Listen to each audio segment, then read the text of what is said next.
Un seguidor me escribió desde un pueblo en las montañas de México con algo que lleva años guardando en secreto. Me pidió usar un nombre falso por razones que entenderán pronto. Si tú también guardas alguna experiencia extraña que necesitas compartir, déjamela en los comentarios o envíamela directamente. A veces contar estas cosas ayuda a procesarlas. El nombre que usaremos es Roberto, y lo que vivió cuando tenía 17 años lo marcó de una forma que ningún terapeuta ha podido explicar. Prepárate, porque esta historia toca temas que muchos prefieren no mencionar.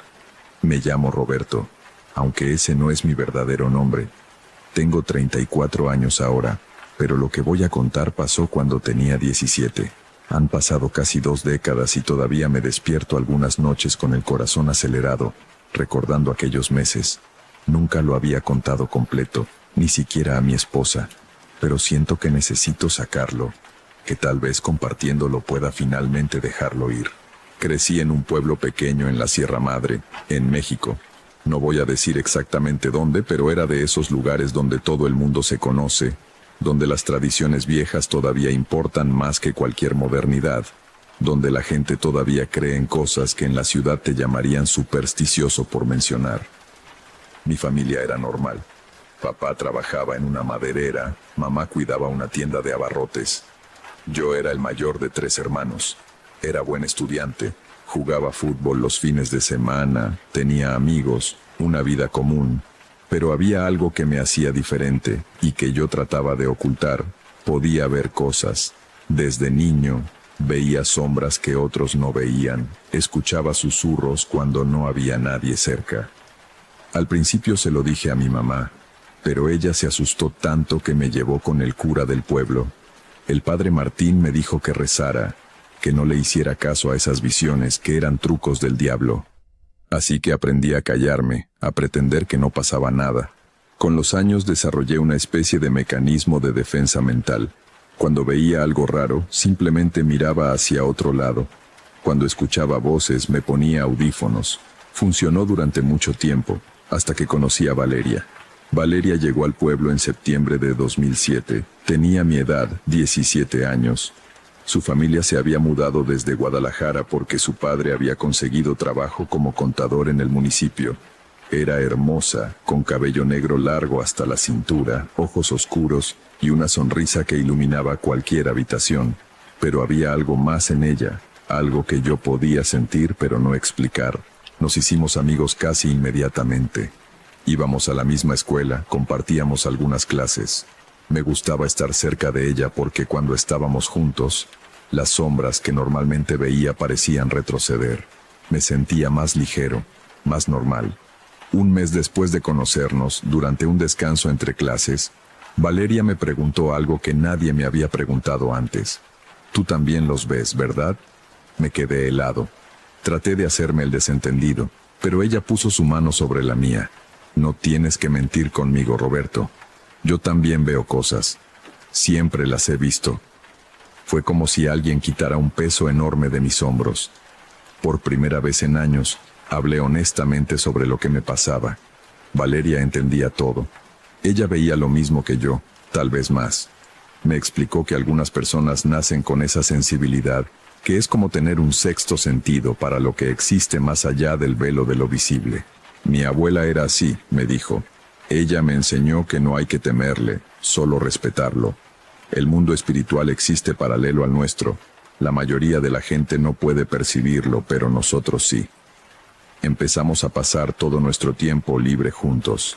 Ella me enseñó cosas que su abuela le había enseñado, cómo protegerse, cómo distinguir entre espíritus benignos y malévolos, cómo cerrar tu mente cuando necesitas descansar. Por primera vez en mi vida, sentía que no estaba loco, que no estaba solo. Me enamoré de ella, por supuesto. ¿Cómo no hacerlo? Era inteligente, hermosa, y era la única persona en el mundo que me entendía realmente. Pero Valeria siempre mantuvo cierta distancia. Éramos mejores amigos, confidentes, pero cuando intentaba dar el paso hacia algo más, ella cambiaba de tema con suavidad. En noviembre noté que Valeria empezaba a actuar extraño. Llegaba a la escuela con ojeras profundas, como si no hubiera dormido en días. A veces la encontraba mirando al vacío, con una expresión en su rostro que no sabía descifrar. Cuando le preguntaba qué pasaba, solo sonreía y decía que estaba bien. Una tarde, caminábamos de regreso a nuestras casas cuando pasamos por la casa de Doña Remedios. Doña Remedios era conocida en el pueblo como curandera, pero todos sabían que también hacía trabajos de otro tipo, trabajos oscuros. La gente iba a ella cuando quería amarres de amor, cuando quería hacer daño a un enemigo, cuando quería cosas que la iglesia condenaría. Valeria se detuvo frente a la casa. Era una construcción vieja, pintada de azul desteñido, con un jardín lleno de plantas que no reconocí. En la puerta había un letrero que decía: se leen cartas, se hacen limpias. Mi mamá vino aquí, dijo Valeria de repente. Su voz sonaba plana, sin emoción. ¿Por qué? Porque mi papá tiene otra mujer. Lo ha tenido durante años. Mi mamá quiere que regrese a ella completamente, que deje a la otra. Me quedé callado, no sabía qué decir. Doña Remedios le dijo que podía ayudarla, que conocía un trabajo poderoso, pero necesitaba algo de mi papá. Cabello, saliva, algo así. Y también necesitaba... Valeria se detuvo, mordiéndose el labio. ¿Qué más necesitaba? A alguien joven, alguien virgen, alguien que pudiera servir de canal. Un escalofrío me recorrió la espalda. Valeria no. Ella finalmente me miró. Sus ojos estaban llenos de lágrimas. Mi mamá está desesperada, Roberto. Llora todas las noches. Mi papá casi ni viene a la casa. Yo solo quiero ayudarla. Doña Remedios dice que no es peligroso, que solo tengo que dejar que ella trabaje a través de mí por unas horas. Valeria, no sabes qué es lo que realmente te está pidiendo. Esa mujer no es una simple curandera. La gente dice que hace pactos, que invoca cosas que no debería invocar. Son solo rumores. Tú sabes que no son solo rumores. Tú ves las cosas, igual que yo. ¿Has sentido la energía alrededor de esa casa? Es oscura, Valeria. Es peligrosa. Ella se soltó de mi mano. Mi mamá ya le pagó. Es mañana en la noche. Ya está decidido. Por favor, no vayas. Tengo que hacerlo. Es mi familia. Esa noche no pude dormir. Algo en mi interior me gritaba que Valeria estaba cometiendo un error terrible. Consideré hablar con mis padres, con sus padres, con alguien. Pero ¿qué les diría? ¿Que mi amiga iba a participar en un ritual de brujería? En mi familia no se hablaba de esas cosas. Y si lo hacía, solo conseguiría que me encerraran o algo peor. Al día siguiente Valeria faltó a la escuela. Le mandé mensajes que no respondió. En la tarde fui a su casa, pero su mamá me dijo que estaba enferma y que no podía recibir visitas. Cuando cayó la noche, no pude soportarlo más. Salí de mi casa sin decirle a nadie y caminé hasta la casa de Doña Remedios. Eran casi las 9 de la noche. El pueblo estaba tranquilo, las calles vacías. La casa azul estaba al final de una calle sin pavimentar, rodeada de terrenos baldíos. Había luz adentro. Me acerqué con cuidado, escondiéndome entre las sombras. Las ventanas tenían cortinas, pero pude ver siluetas moviéndose dentro. Escuché voces, aunque no podía distinguir las palabras. Rodeé la casa hasta encontrar una ventana en la parte de atrás que tenía la cortina ligeramente corrida. Me asomé con cuidado. Lo que vi me hizo contener el aliento. La habitación estaba iluminada solo con velas. Había docenas de ellas, creando un círculo de luz parpadeante. En el centro del círculo había una mesa cubierta con una tela roja, y sobre la mesa, objetos que reconocí de las películas pero nunca había visto en la vida real. Huesos, recipientes con líquidos oscuros, muñecos hechos de trapo y paja. Doña Remedios estaba ahí. Era una mujer de unos 60 años, delgada, con el cabello completamente blanco recogido en un moño apretado. Llevaba un vestido negro y collares que brillaban a la luz de las velas. Junto a ella estaba la mamá de Valeria, vestida de blanco con los ojos cerrados y las manos juntas como si rezara. Y ahí, arrodillada en el suelo dentro del círculo de velas, estaba Valeria. También vestida de blanco, con el cabello suelto cayendo sobre sus hombros. Tenía los ojos abiertos, pero su mirada estaba vacía, como si no estuviera realmente presente. Doña Remedios comenzó a hablar en un idioma que no reconocí. No era español, no era inglés. Sonaba antiguo, gutural. Mientras hablaba, movía las manos sobre la cabeza de Valeria, trazando símbolos en el aire. La temperatura bajó drásticamente. Pude ver mi aliento condensándose aunque estábamos en noviembre y el clima era templado. Las velas comenzaron a parpadear todas al mismo tiempo, como si una brisa invisible las agitara. Entonces vi algo que me hizo querer gritar. Detrás de doña Remedios, emergiendo de la oscuridad como si la pared misma se abriera, apareció una figura. No era humana, era alta, demacrada, con extremidades demasiado largas. No podía ver su rostro claramente, solo la sugerencia de ojos que brillaban con un color rojizo enfermizo. La figura se acercó a Valeria. Extendió una mano, si es que se le podía llamar mano, hacia ella. Valeria comenzó a temblar violentamente. Su boca se abrió como si fuera a gritar, pero no salió ningún sonido. Doña Remedios continuaba con su cántico, más fuerte ahora. La madre de Valeria mantenía los ojos cerrados, ajena a la presencia que había en la habitación. No pude soportarlo más. Golpeé la ventana con todas mis fuerzas. ¡Valeria! El cristal se quebró. El cántico se detuvo abruptamente. Doña Remedios se volvió hacia la ventana con una expresión de furia absoluta. Pero lo que más me asustó fue que la criatura también me miró. Nuestros ojos se encontraron por un segundo que pareció eterno. Corrí. No sé cómo mis piernas me llevaron, pero corrí más rápido de lo que había corrido en mi vida. Escuché a doña Remedios gritando algo detrás de mí, pero no me detuve.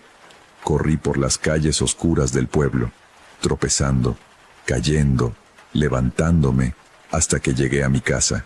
Me encerré en mi habitación. Mis padres trataron de preguntarme qué pasaba, pero no podía hablar. Me acurruqué en mi cama, temblando, con las luces encendidas. Esa noche no dormí. Cada vez que cerraba los ojos veía a esa criatura. Esos ojos rojos mirándome. Sentía que sabía quién era yo, que me había marcado de alguna forma. Al día siguiente, Valeria llegó a la escuela. Cuando la vi, sentí alivio inmediato. Estaba bien, estaba viva.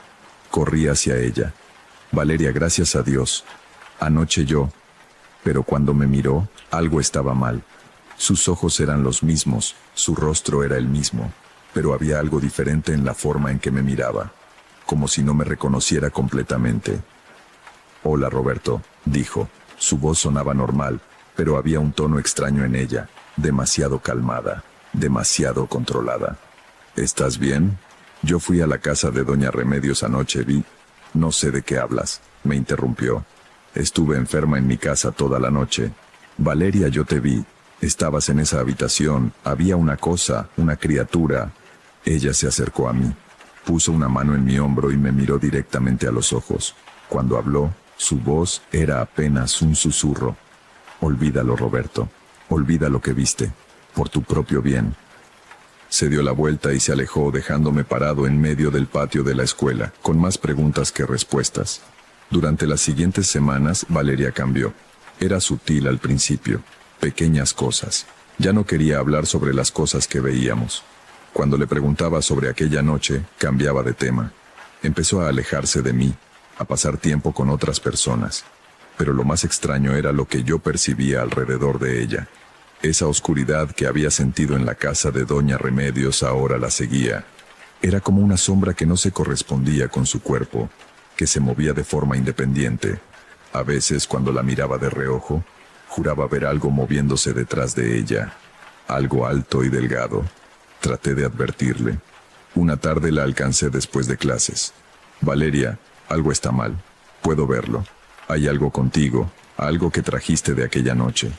Ella me miró con una expresión que nunca había visto en su rostro. Fría, calculadora. No sabes de lo que hablas.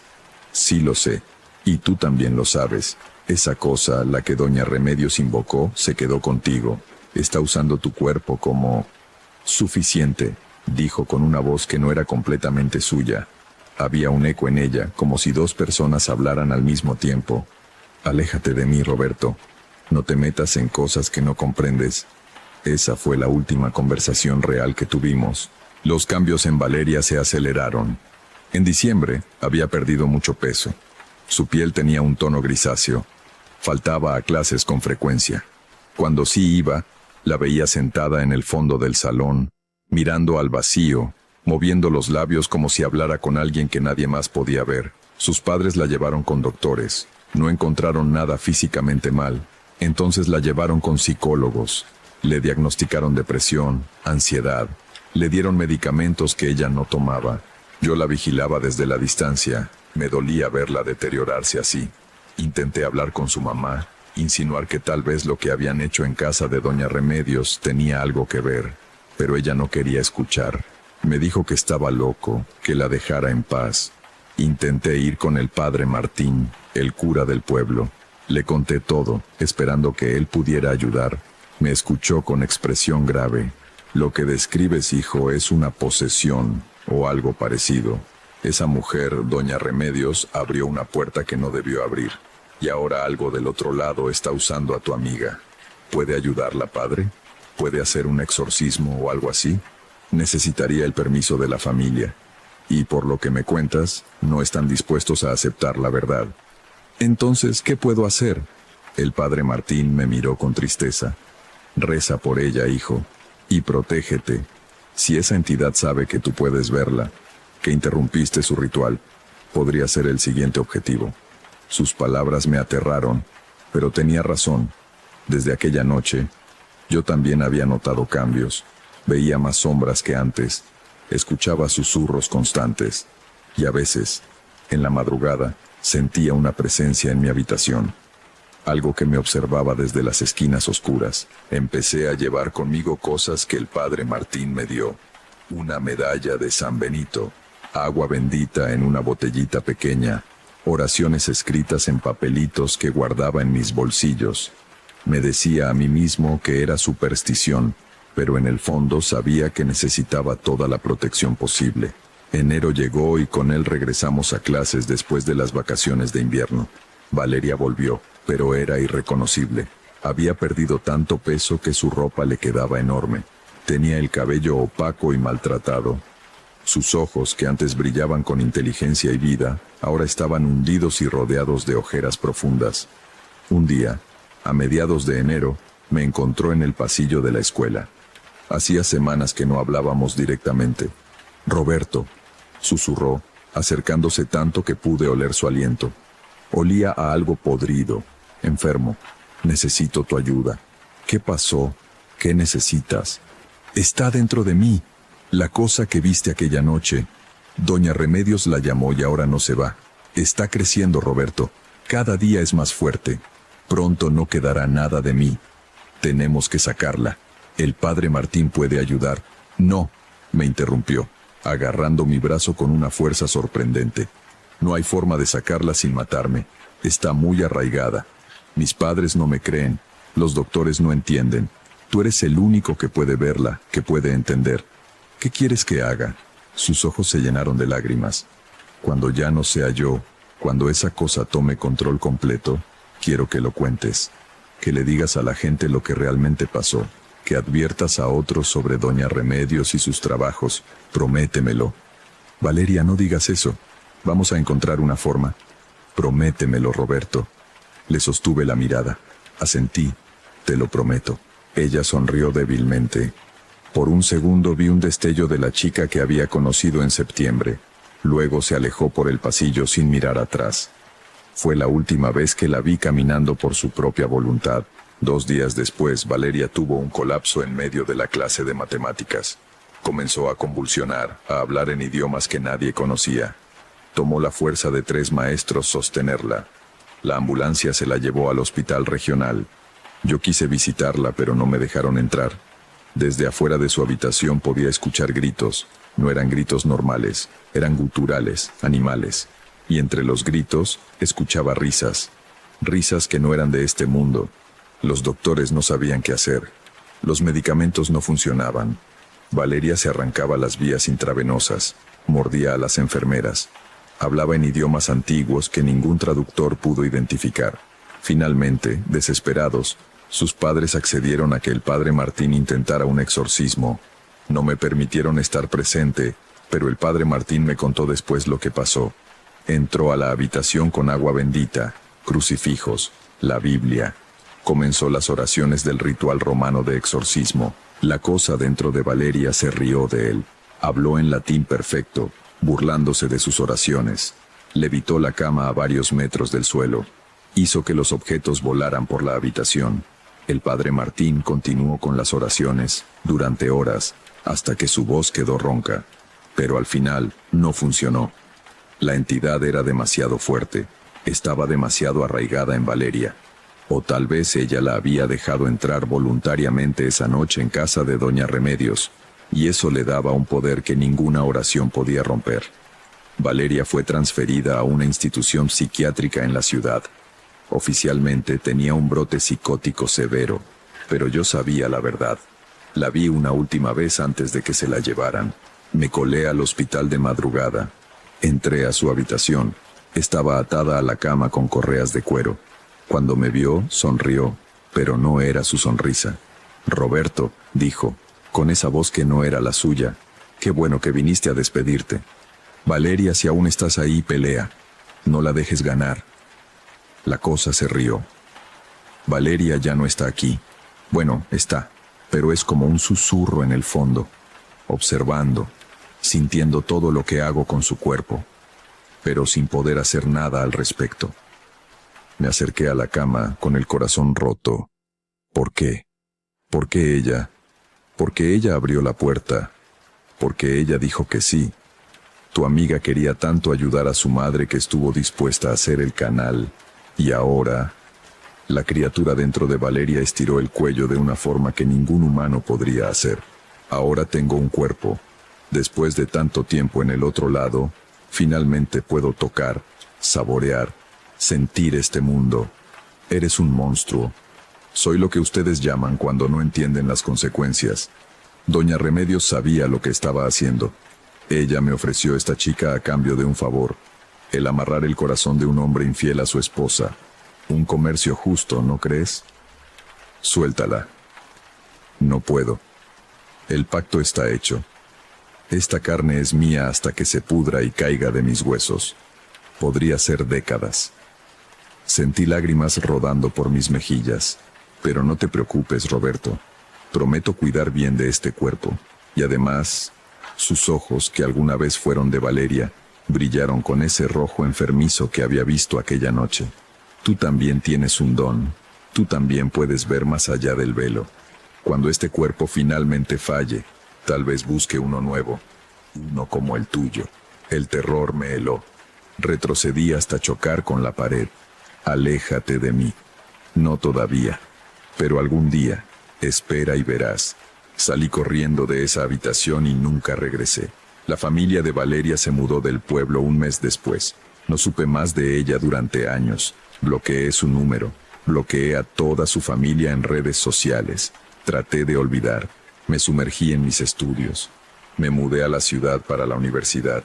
Construí una vida nueva lejos de ese pueblo y de esos recuerdos. Pero nunca me dejó realmente. Aumenté mi sensibilidad después de aquello. Veía más cosas que antes, escuchaba más susurros. Tuve que aprender a vivir con eso, a establecer límites mentales más fuertes. Visité a diferentes tipos de curanderos, de brujos buenos, de sacerdotes. Todos me enseñaron métodos de protección diferentes. Los combiné todos. Llevo una vida casi normal ahora. Me casé con una buena mujer que no sabe nada de mi pasado. Tenemos una hija pequeña. Trabajo en una oficina, pago mis impuestos. Voy a reuniones familiares. Pero cada noche, antes de dormir, reviso todas las protecciones. Rocío agua bendita en las esquinas. Rezo oraciones que aprendí de diferentes tradiciones. Mantengo luces encendidas en el pasillo, porque sé que está ahí afuera. Sé que aquella cosa, dentro del cuerpo de Valeria, o de otro cuerpo ahora me recuerda. Y sé que un día podría venir por mí.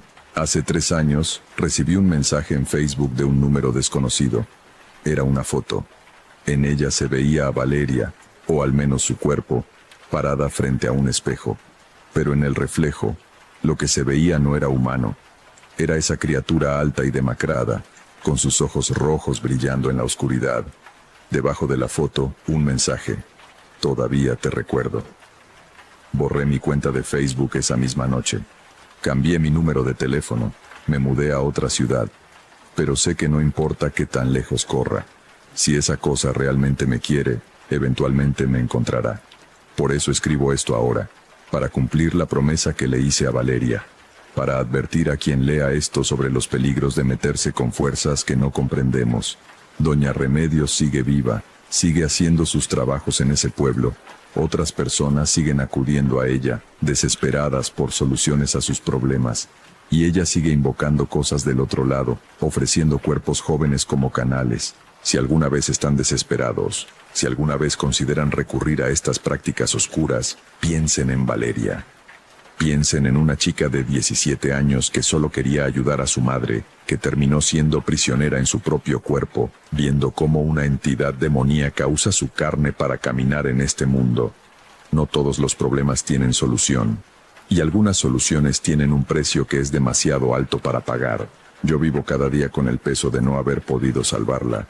Me pregunto si pude haber hecho algo diferente, si hubiera hablado más fuerte, si hubiera roto esa ventana antes, si hubiera convencido a sus padres de la verdad antes de que fuera demasiado tarde. Pero en el fondo sé que Valeria tomó su decisión. Ella eligió entrar a ese círculo, servir como canal para el ritual. Las consecuencias de esa elección fueron más terribles de lo que cualquiera pudo imaginar.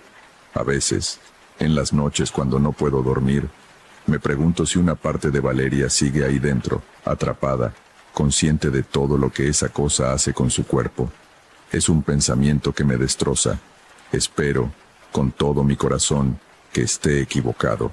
Espero que su conciencia se haya apagado por completo, que no esté sufriendo, pero sospecho que no es así. Sospecho que la criatura quiere que ella vea, que sienta, que esté consciente, porque ese es su castigo por atreverse a invitarla, por pensar que podía controlar lo incontrolable. Este es mi testimonio, esta es mi advertencia, y esta es mi promesa cumplida.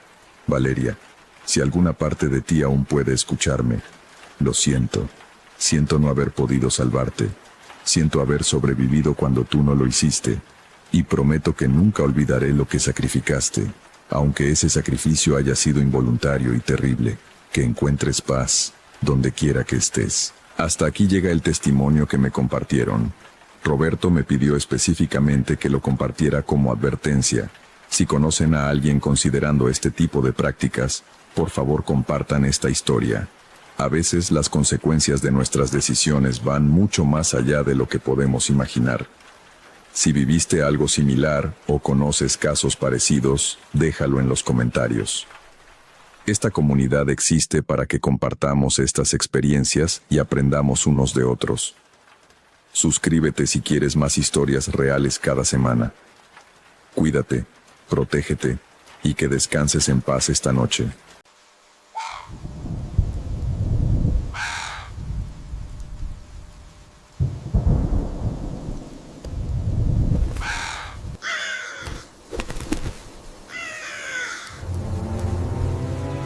Esta historia me llegó de una oyente que prefiere que la llame simplemente Laura. Me escribió desde una ciudad en el norte, y sus palabras me perturbaron profundamente. Si alguna vez has sentido que algo te persigue, que una presencia no te suelta sin importar a dónde vayas, te invito a que compartas tu experiencia en los comentarios. A veces, compartir estas vivencias nos ayuda a procesarlas. Lo que Laura vivió comenzó de forma inocente. Aceptó un trabajo como cuidadora nocturna en un asilo de ancianos. Pensó que sería rutinario, aburrido incluso. Pero hay lugares donde los muertos no descansan, y los vivos tampoco deberían quedarse. Esta es la historia de Laura. Nunca debía haber aceptado el turno de noche, pero necesitaba el dinero. Acababa de divorciarme y estaba viviendo sola por primera vez en 10 años. El alquiler de mi pequeño departamento consumía casi todo mi sueldo, y cuando vi el anuncio buscando cuidadora nocturna en el asilo San Rafael, con un salario casi el doble de lo normal, no lo pensé 2 veces. Debí haberme preguntado por qué pagaban tanto. El asilo San Rafael estaba en las afueras de la ciudad, un edificio antiguo de 3 pisos que alguna vez había sido un hospital. Las paredes eran de ladrillo oscuro, las ventanas altas y estrechas, y había algo en su arquitectura que te hacía sentir pequeño, incómodo. La directora, la señora Méndez, me recibió en su oficina.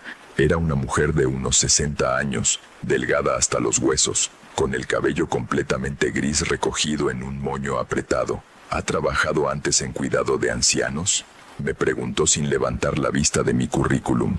Sí, durante 2 años en el Hospital Central, pero en el turno de día. ¿Y no le molesta trabajar de noche? No, de hecho prefiero los horarios nocturnos. Hay menos gente, menos ruido. Algo cruzó por su rostro. Alivio, preocupación. No pude identificarlo. Bien, el turno es de 11 de la noche a 7 de la mañana. Hay 24 residentes en este momento. La mayoría duerme toda la noche, pero algunos necesitan atención. Cambios de pañal, medicación, ayuda para ir al baño. Hay un enfermero de guardia, Roberto, que se encarga de las emergencias médicas. Usted solo debe hacer las rondas cada hora y responder si alguien toca el timbre. Suena manejable. Hay algunas reglas. Sacó una hoja impresa y me la entregó. Léalas con atención. La lista decía: 1. Haga las rondas en orden. Primero el tercer piso, luego el segundo, luego el primero. 2. No entre a la habitación 307 sin importar que escuche desde adentro. 3. Si encuentra a un residente fuera de su habitación, llévelo de vuelta inmediatamente. 4. No responda si alguien lo llama desde una habitación con la puerta cerrada. 5. Si las luces del tercer piso parpadean, baje de inmediato al primer piso y quédese ahí hasta que paren. 6.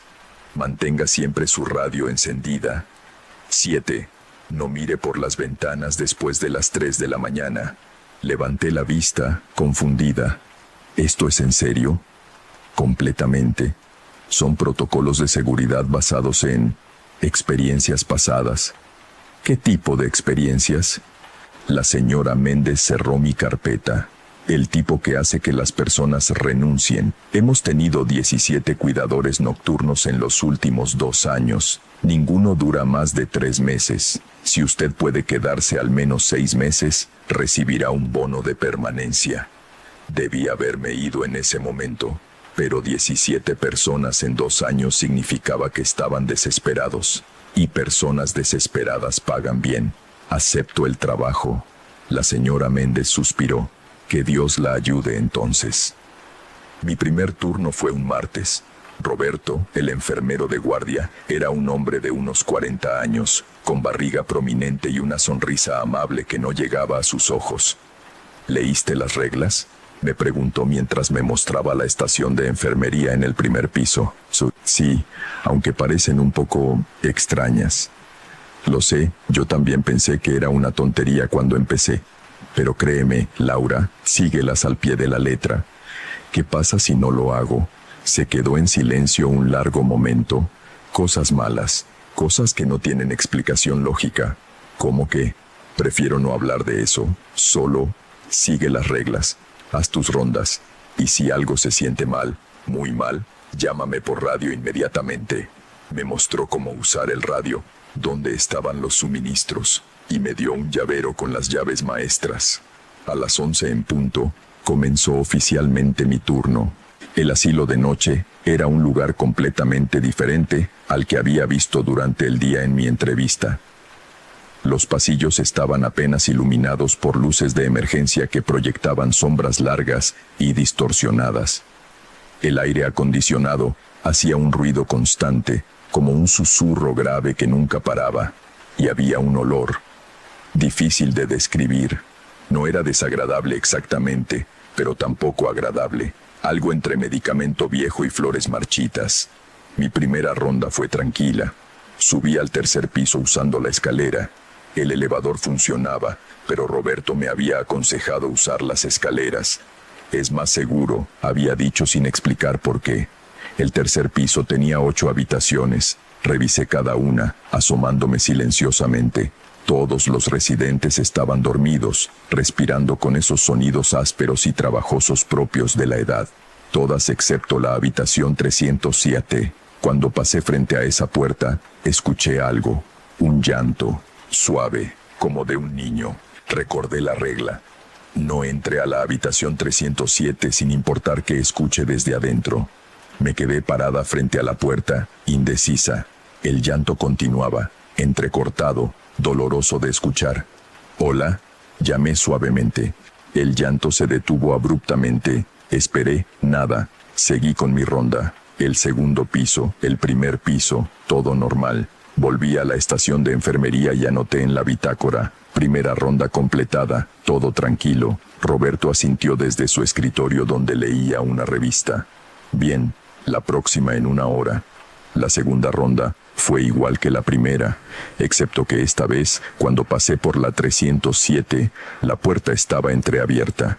Estaba segura de que había estado cerrada antes. Me asomé con cuidado. La habitación estaba oscura, pero podía distinguir una cama vacía, sábanas revueltas, pero ningún residente. Regla número 3, susurré para mí misma. Si encuentra a un residente fuera de su habitación, llévelo de vuelta inmediatamente. Pero no había nadie ahí para llevar de vuelta. Cerré la puerta y continué mi ronda, inquieta. En la tercera ronda, a la 1 de la mañana, las cosas comenzaron a cambiar. Estaba en el tercer piso cuando escuché pasos, claros, lentos, caminando por el pasillo detrás de mí. Me giré. No había nadie. Los pasos continuaron, como si alguien invisible estuviera caminando, acercándose. «Roberto», llamé por el radio con voz temblorosa. «¿Qué pasa? ¿Estás en el tercer piso?» «No, estoy en mi oficina». «¿Por qué?» «Escucho pasos». Hubo una pausa. «¿De qué habitación vienen?» «No lo sé. Están en el pasillo». «Laura, escúchame con atención. Termina la ronda del tercer piso y baja inmediatamente. No te detengas, no mires atrás». Hice exactamente lo que dijo. Los pasos me siguieron hasta la escalera, pero no bajaron conmigo. Cuando llegué al primer piso, estaba temblando. Roberto me esperaba con una taza de té. «Toma, tienes que calmarte». «¿Qué fue eso?» «No lo sé, nadie lo sabe, pero pasa todas las noches. Pasos, voces, sombras. Este lugar está habitado por cosas que no se fueron cuando murieron». «¿Estás diciendo que el asilo está embrujado?» No me gusta usar esa palabra, pero sí, básicamente. Tomé un sorbo del té. Estaba muy dulce, pero me ayudó a calmarme.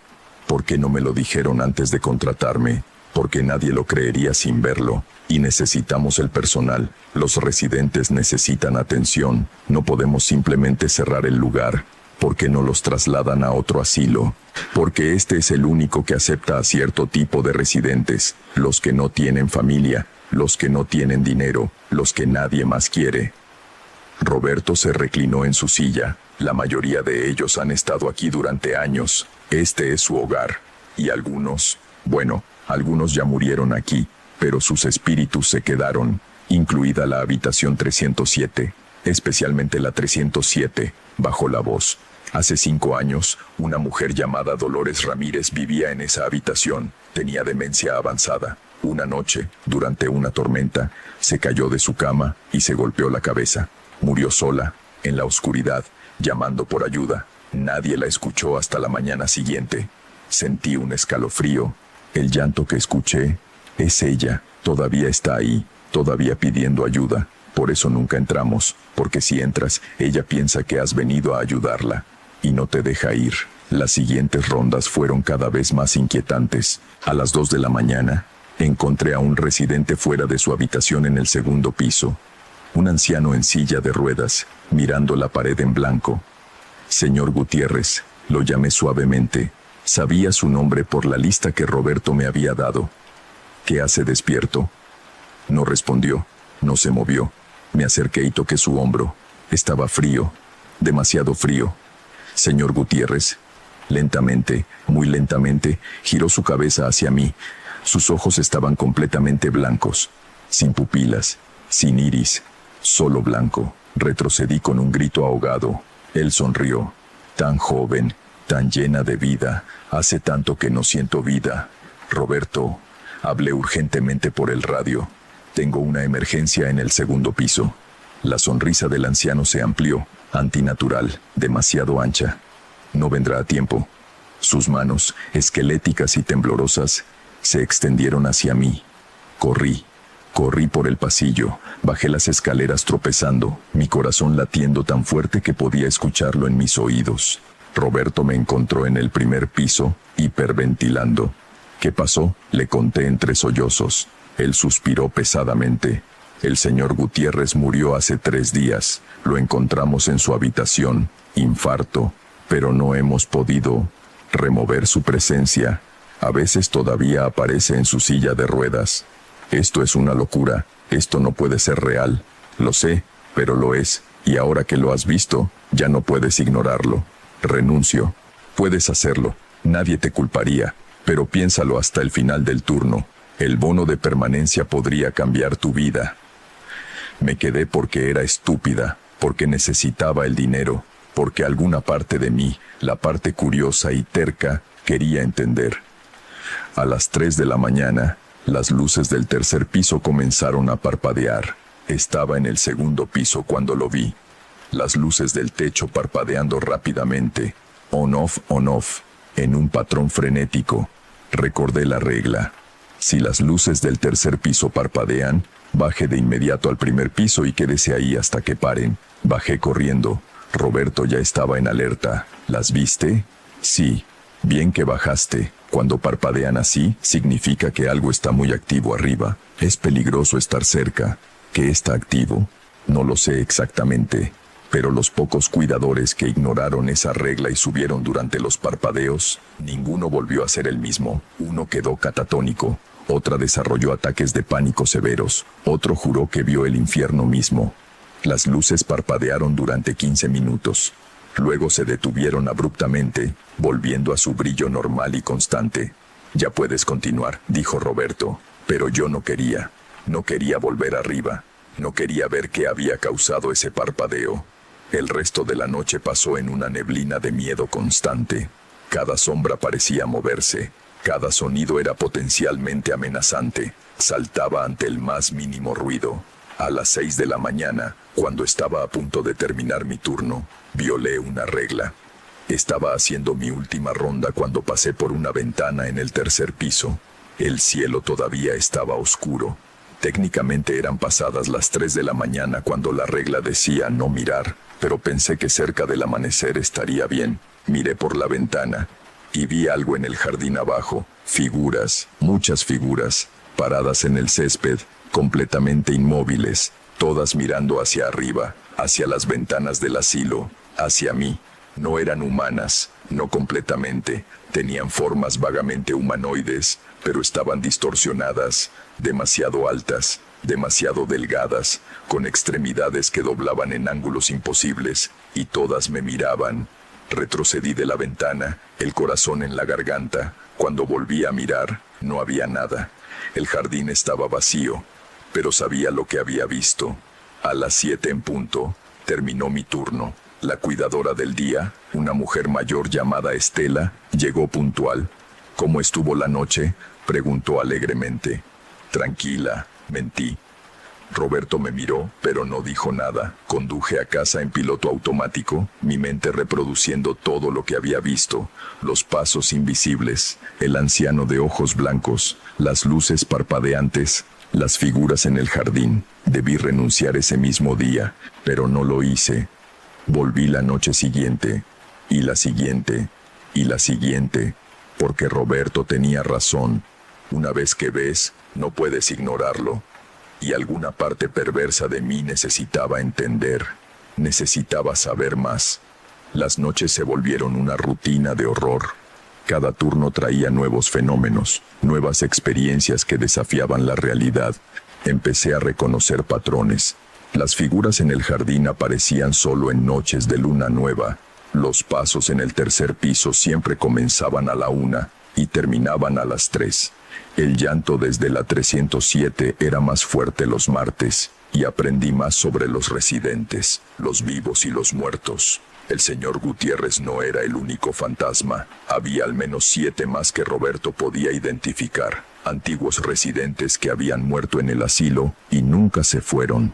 ¿Por qué se quedan?, le pregunté una noche. Algunos porque no tienen a dónde ir, otros porque no saben que están muertos, y otros, vaciló, otros porque algo los mantiene aquí, Algo oscuro en este edificio.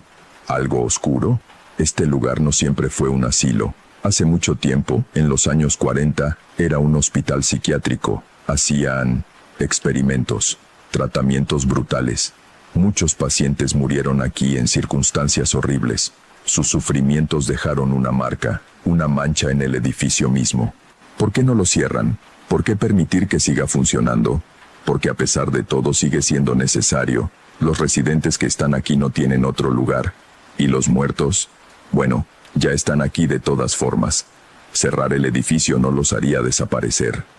En mi tercera semana, algo cambió. Los fantasmas comenzaron a notarme más, a interactuar conmigo, como si mi presencia constante los hubiera hecho conscientes de mí. Una noche, mientras hacía mi ronda en el segundo piso, una puerta se abrió sola frente a mí. Dentro, sentada en una silla, había una mujer anciana que yo sabía que había muerto hace 2 años. Enfermera, me llamó con voz ronca. ¿Puede traerme agua? Recordé la regla. No responda si alguien lo llama desde una habitación con la puerta cerrada, pero la puerta estaba abierta. Técnicamente no violaba la regla. Claro, respondí, más por instinto profesional que por pensamiento racional. Fui a buscar agua. Cuando volví, la habitación estaba vacía. La silla donde ella había estado tenía polvo, como si nadie se hubiera sentado ahí en años. Dejé el vaso de agua en la mesita de noche de todas formas. A la noche siguiente, el vaso estaba vacío. Las semanas se convirtieron en meses. Sobreviví los 3 meses que la mayoría de los cuidadores no lograban, luego 4, luego 5. Me volví extrañamente cómoda con lo sobrenatural. Los pasos ya no me asustaban. Los fantasmas eran parte de la rutina. Hasta comencé a hablar con algunos de ellos. La señora Martínez en la habitación 212, muerta hace 4 años, me contaba sobre su vida, su familia que nunca la visitó, sus hijos que la olvidaron. El señor Gutiérrez, el de los ojos blancos, eventualmente dejó de ser amenazante. Solo estaba confundido, perdido, buscando algo que ya no recordaba. Y aprendí a evitar la habitación 307. El llanto nunca paraba, pero aprendí a ignorarlo, a no sentir lástima, porque sentir lástima te hacía querer ayudar, y ayudar significaba abrir esa puerta. Llegué a los 6 meses. La señora Méndez me llamó a su oficina. Parecía genuinamente sorprendida de verme. Nunca pensé que llegarías tan lejos, admitió. Aquí está tu bono de permanencia. Me entregó un cheque. Era suficiente para cubrir 3 meses de alquiler. Gracias. ¿Vas a quedarte? No lo sé. Eres buena en esto. Los residentes te quieren. Tanto los vivos como los... Dejó la frase inconclusa. ¿Usted sabe lo que pasa aquí de noche? Por supuesto. Lo he sabido desde que era niña. Mi abuela fundó este asilo. Me contó sobre los espíritus, sobre la energía oscura del edificio, sobre el precio que pagamos por mantener este lugar funcionando. ¿Qué precio? Nuestra cordura, nuestra paz mental, la habilidad de ver el mundo como lo ven los demás. Me miró con ojos cansados. Una vez que ves lo que hay más allá del velo, Laura, nunca vuelves a ser la misma. Tenía razón.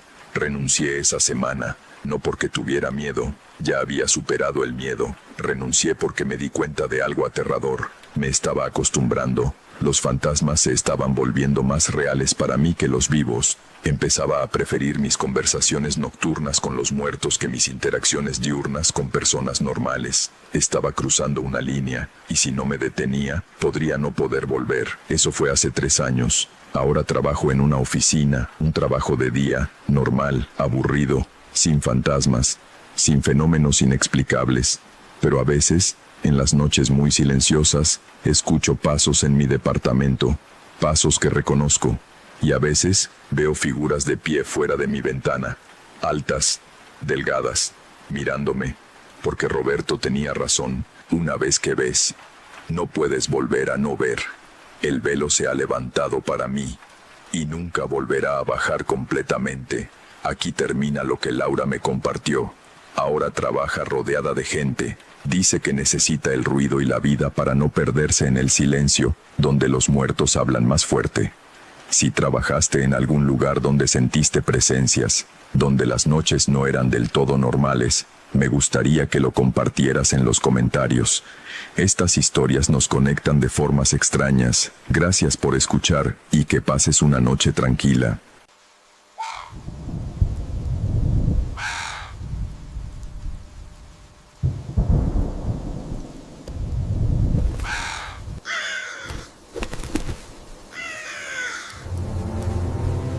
Hace unos días recibí un mensaje de una oyente de Argentina que me dejó sin palabras. Me pidió que la llamara Carla, aunque ese no es su nombre real. Si alguna vez has experimentado algo que desafía toda lógica, te invito a que lo compartas en los comentarios o me lo envíes. Nunca sabes quién más puede estar pasando por algo similar y necesitas saber que no estás solo. Lo que Carla vivió en 2019 comenzó como un simple favor a una vecina anciana y terminó arrastrándola a un mundo del que nunca pensó que podría escapar. Esta es su historia. Mi nombre es Carla. Tengo 28 años y vivo en un barrio tranquilo de las afueras de Buenos Aires. Trabajo como diseñadora gráfica desde casa, lo que significa que paso la mayor parte de mis días en mi departamento, sola con mi computadora y mi gata Luna. Es una vida solitaria a veces, pero me gusta la tranquilidad. O al menos me gustaba. Antes de conocer a Doña Esther, Doña Esther se mudó al departamento de al lado en marzo de 2019. Era una mujer de unos 70 años, menuda, con el cabello blanco siempre recogido en un rodete perfecto y manos llenas de anillos antiguos que tintineaban cuando se movía. Desde el primer día me cayó bien. Tenía esa calidez de abuela que te hace sentir querida incluso cuando apenas la conoces. Empezamos a tomar mate juntas las tardes de los domingos. Ella me contaba historias de su juventud en Corrientes, de cómo había criado sola a 4 hijos después de que su marido muriera en un accidente, de los remedios caseros que su madre le había enseñado para todo tipo de males. Yo le hablaba de mis proyectos de diseño, de mi gata, de las series que veía. Era agradable tener compañía. Un domingo de julio, noté que Doña Esther estaba más callada que de costumbre. Miraba su mate sin tomar, con una expresión preocupada que no le había visto antes. ¿Está todo bien, Doña Esther?, pregunté. Ella tardó un momento en responder. Carla, mijita, ¿vos crees en cosas raras? ¿Raras cómo? Cosas que la gente no puede explicar, cosas del más allá. Me encogí de hombros. Nunca había sido particularmente supersticiosa, pero tampoco era de las que niegan todo rotundamente. Supongo que hay cosas en el mundo que no entendemos todavía. Doña Esther asintió lentamente, como si mi respuesta fuera suficiente. Necesito pedirte un favor. Es importante, y sé que te va a sonar raro, pero necesito que me ayudes con algo. Claro, dígame. Necesito que me acompañes a un lugar esta noche. A la medianoche, específicamente. Algo en su tono me puso nerviosa. ¿A dónde? Al cementerio de Chacarita. Necesito recoger algo. El cementerio de Chacarita es enorme, uno de los más grandes de Buenos Aires. Y la idea de ir ahí a medianoche me parecía, en el mejor de los casos, inquietante. Doña Esther, ¿por qué a medianoche? ¿No puede ir durante el día? Ella negó con la cabeza. Tiene que ser a medianoche. Es la única hora en que puedo hacerlo. Y no puedo ir sola. Necesito que alguien me acompañe. Alguien joven, alguien con energía fuerte. Me tomó la mano. Sus dedos estaban fríos. Por favor, Carla. Es muy importante. Es la última vez que voy a pedirte algo así. Había algo en sus ojos, una desesperación que no pude ignorar. Contra todo mi sentido común, acepté. Esa noche, a las 11:30, Doña Esther tocó a mi puerta. Vestía todo de negro y cargaba una bolsa de tela también negra. No pregunté qué había dentro. Tomamos un taxi hasta Chacarita. El conductor nos miró raro cuando pedimos que nos dejara en la entrada del cementerio a esa hora, pero el dinero convenció su curiosidad. Nos dejó en la puerta principal, que obviamente estaba cerrada. ¿Cómo vamos a entrar?, pregunté. Doña Esther señaló hacia un costado. Hay un hueco en la reja por allá. Los chicos lo usan a veces. Yo lo usé hace muchos años.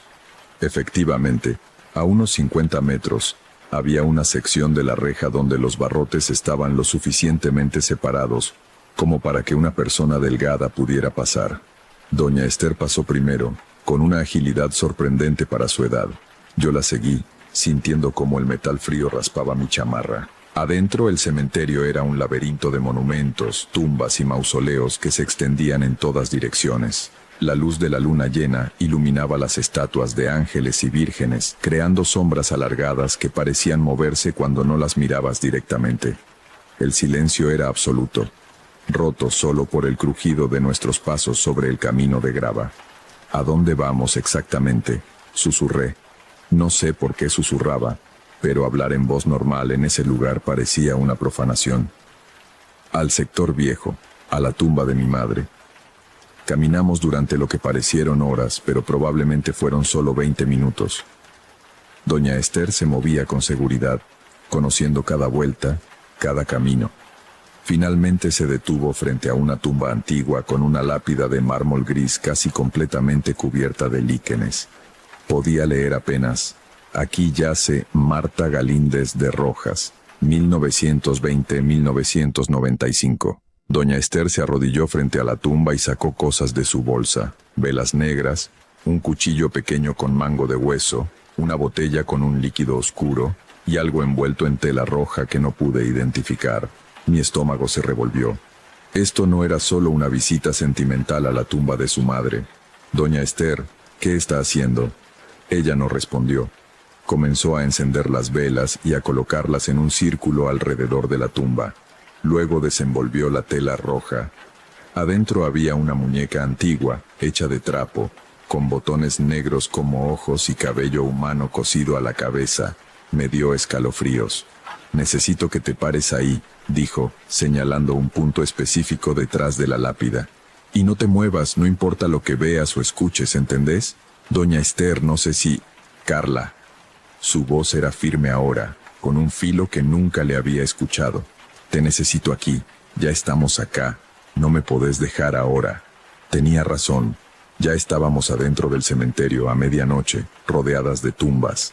Irme sola me parecía tan aterrador como quedarme. Me paré donde me indicó. Doña Esther comenzó a recitar algo en voz baja. No era español. Sonaba como guaraní, tal vez, o alguna lengua indígena que no reconocí. Mientras recitaba, vertía el líquido oscuro de la botella sobre la muñeca. El olor que emanó era nauseabundo. Sangre vieja, tierra podrida, algo dulzón y enfermizo. Las velas comenzaron a parpadear aunque no había viento. La temperatura bajó abruptamente. Podía ver mi aliento formando nubes blancas en el aire. Quise decir algo, moverme, pero recordé sus instrucciones. No te muevas, no importa lo que veas. Y entonces lo vi. Detrás de Doña Esther, entre dos mausoleos, algo se movió. Al principio pensé que era una sombra, pero luego tomó forma.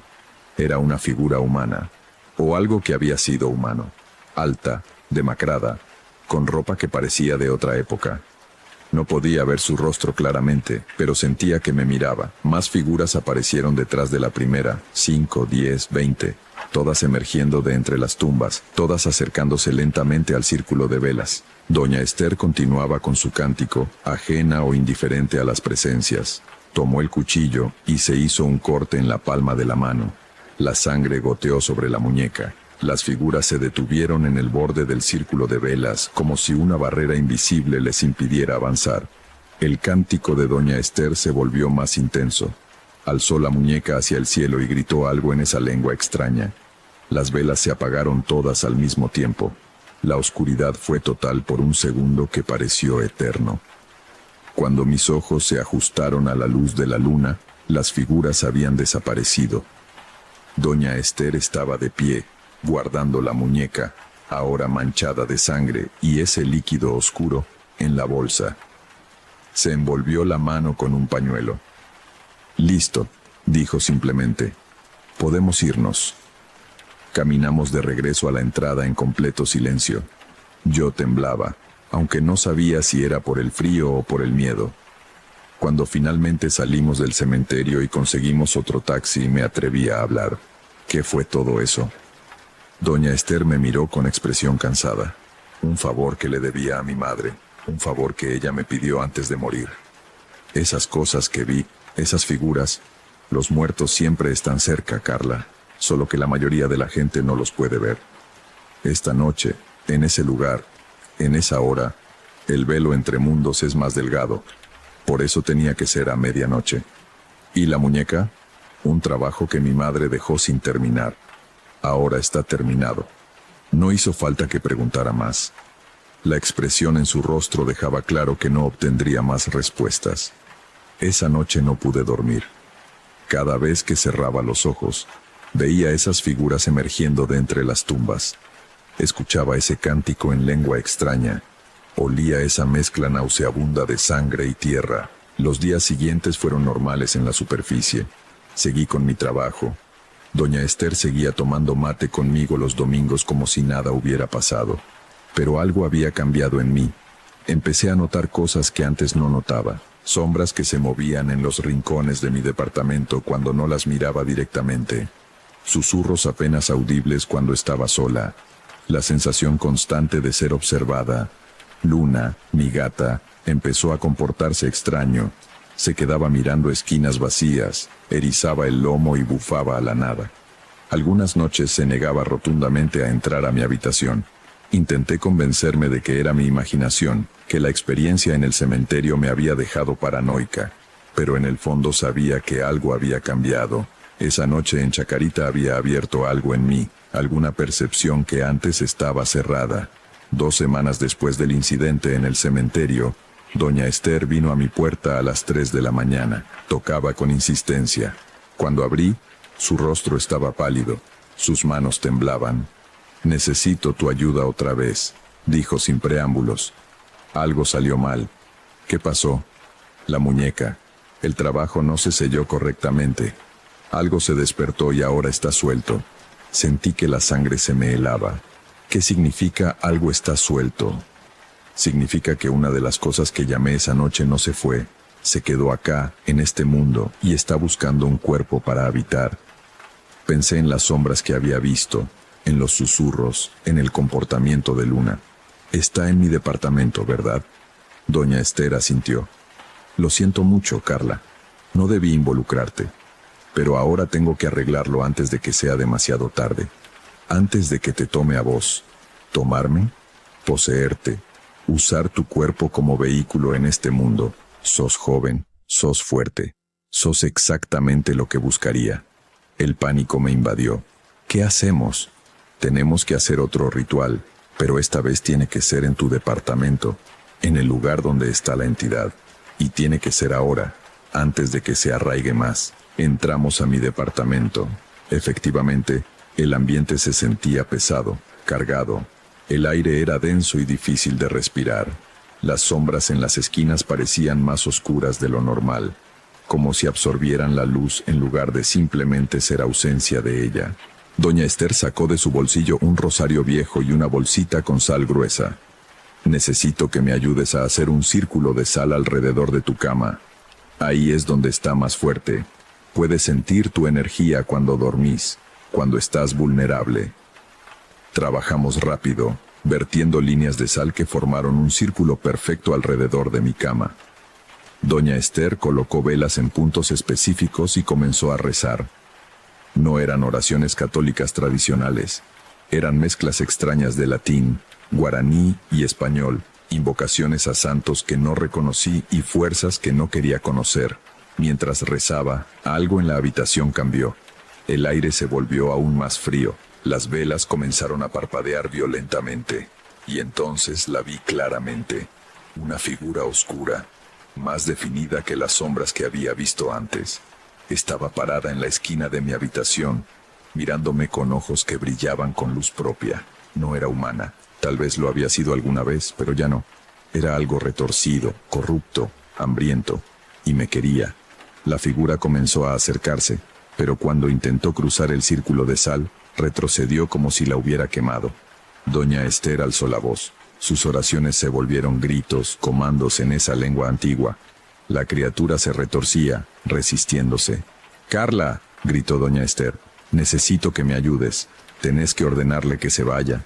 Es tu casa, tu espacio. Vos tenés el poder aquí. ¿Qué digo? Lo que te salga del corazón, pero tiene que ser firme. No puede haber duda en tu voz». Respiré profundo, reuniendo todo mi coraje.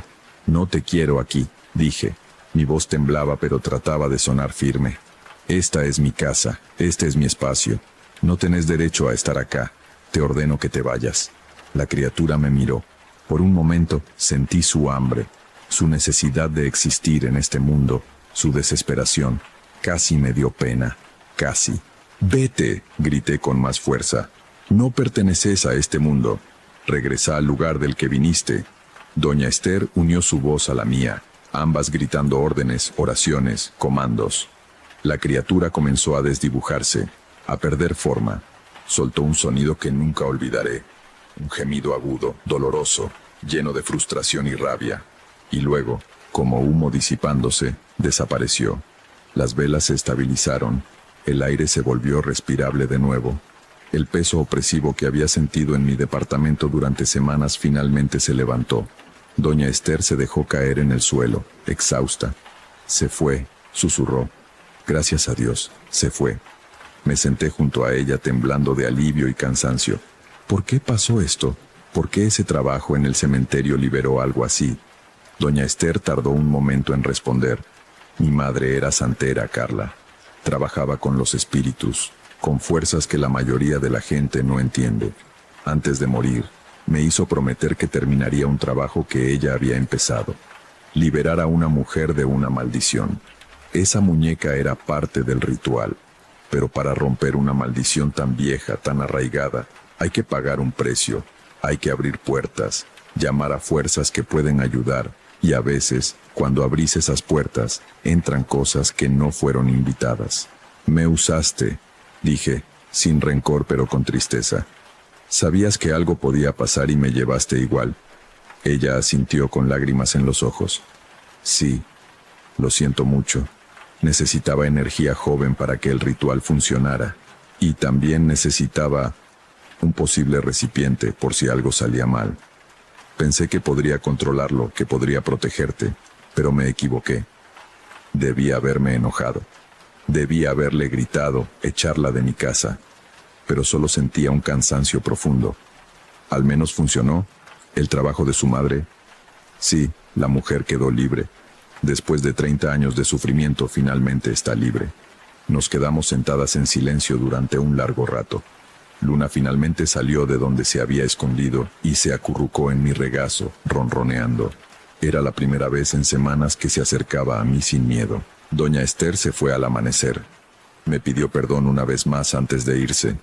Le dije que la entendía, aunque no estaba segura de ser verdad. Cumplió una promesa a su madre moribunda. ¿Quién era yo para juzgar el precio que consideró aceptable pagar? Los días siguientes fueron extraños. Mi departamento volvió a sentirse normal, pero yo había cambiado. Esa sensibilidad que se había despertado en mí la noche del cementerio no desapareció. Seguía viendo sombras ocasionales, escuchando susurros, pero ahora entendía que no todas eran amenazas. Algunas eran solo presencias, ecos de personas que habían estado ahí antes, memorias impregnadas en las paredes. Aprendí a vivir con eso. A cerrar mi mente cuando necesitaba descansar, a abrir mi percepción cuando me sentía lo suficientemente fuerte. Doña Esther me enseñó algunas protecciones básicas, cómo usar sal, cómo rezar ciertas oraciones, cómo mantener mi espacio limpio energéticamente. Seguimos tomando mate los domingos durante algunos meses más. Nunca volvimos a hablar de aquella noche en Chacarita o de la criatura en mi habitación. Era un acuerdo tácito. Lo que pasó, pasó. Lo importante era que ambas habíamos sobrevivido. En diciembre de ese año, Doña Esther me dijo que se mudaría a vivir con una de sus hijas en Córdoba. Dijo que ya había cumplido con todos sus compromisos en Buenos Aires, que era tiempo de descansar. El día que se fue, me regaló el rosario que había usado para expulsar la criatura de mi casa. «Guárdalo cerca», me dijo. «Nunca se sabe cuándo vas a necesitar protección. Ahora que podés ver lo que otros no ven, tenés que ser cuidadosa. Hay cosas allá afuera que notarán que vos las podés percibir». ¿Algún consejo final?, pregunté medio en broma, medio en serio. Sí. Si alguna vez alguien te pide que los acompañes a un cementerio a medianoche, decí que no. Ambas nos reímos, aunque la risa tenía un tono amargo. Ahora, 2 años después, sigo viviendo en el mismo departamento. Luna está bien, más vieja y más gordita, pero bien. Mi trabajo sigue igual. Mi vida, en la superficie, es completamente normal. Pero llevo el rosario de Doña Esther conmigo siempre.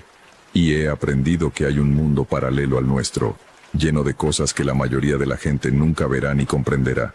A veces me pregunto sobre esa mujer que Doña Esther liberó de la maldición. ¿Quién era? ¿Qué había hecho para merecer 30 años de sufrimiento? ¿Vale la pena el precio que pagamos para liberarla? No tengo respuestas. Lo que sí sé es que hay fuerzas en este mundo que van más allá de nuestra comprensión.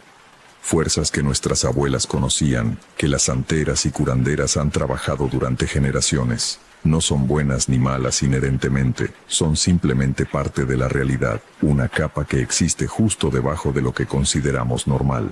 Y sé que tengo que vivir con esta percepción ahora. No puedo cerrar los ojos a lo que he visto. No puedo dejar de escuchar los susurros. Todo lo que puedo hacer es aprender, protegerme y respetar las fuerzas que no comprendo. Doña Esther me llama cada tanto desde Córdoba. Hablamos de cosas mundanas, el clima, su familia, mis proyectos de trabajo. Nunca mencionamos lo que pasó, pero ambas sabemos. Ambas llevamos las cicatrices de aquellas noches, visibles solo para quienes saben dónde mirar. A veces, en las madrugadas cuando no puedo dormir, miro las esquinas de mi habitación y veo sombras que se mueven. Ya no me asustan. He aprendido a distinguir entre lo peligroso y lo inofensivo. He aprendido que los muertos no siempre están en paz, pero tampoco siempre son una amenaza. Y he aprendido que a veces, los favores más inocentes pueden abrir puertas que nunca debieron abrirse. Que la bondad puede tener un precio inesperado. Que las promesas a los muertos pueden cobrar deudas a los vivos. Esta es mi historia, la comparto no como advertencia, porque sé que si alguien te pide ayuda, especialmente alguien mayor que confías, es difícil decir que no, sino como testimonio, como evidencia de que hay más cosas en el cielo y la tierra de las que nuestra filosofía puede soñar. Y si algún día ves sombras moviéndose donde no deberían, si escuchas susurros cuando estás solo, no asumas automáticamente que estás loco. Tal vez, solo tal vez, el velo entre mundos se ha vuelto un poco más delgado para vos también. Y en ese caso, conseguí un buen rosario. Aprendí a protegerte, y recordá que no todo lo que no se ve significa que no existe. Eso es lo que Carla compartió conmigo. Me escribió que ahora vive en paz con esa sensibilidad que desarrolló, aunque nunca deja de llevar el rosario de Doña Esther. Si tú también has experimentado algo después de ayudar a alguien con un ritual o ceremonia extraña, me encantaría leerlo en los comentarios. Estas historias nos recuerdan que hay líneas que tal vez no deberíamos cruzar, pero también que podemos aprender a vivir con las consecuencias cuando ya las cruzamos. Gracias por escuchar, y si estas historias te acompañan en tus noches, considera suscribirte para más testimonios cada semana. Cuídate mucho y que descanses tranquilo.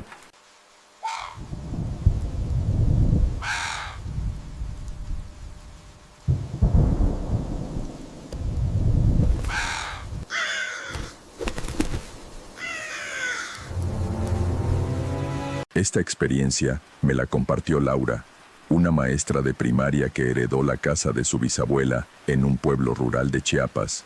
Lo que encontró escondido en las paredes la hizo descubrir un secreto familiar que llevaba generaciones oculto.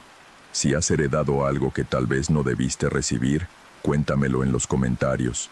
Ahora, déjame llevarte a la historia de Laura y el espejo que nunca debió ser abierto.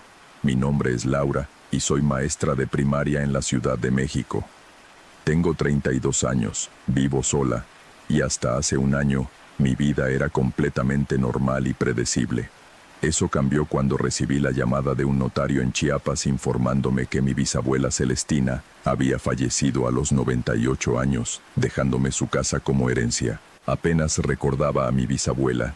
La había visto solo 2 veces en mi infancia, durante visitas familiares breves a su pueblo.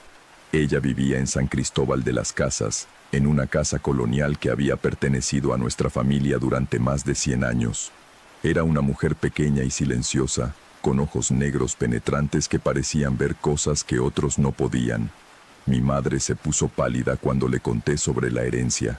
No vayas a esa casa, Laura, véndela sin verla, Hay cosas en esa familia que es mejor dejar enterradas.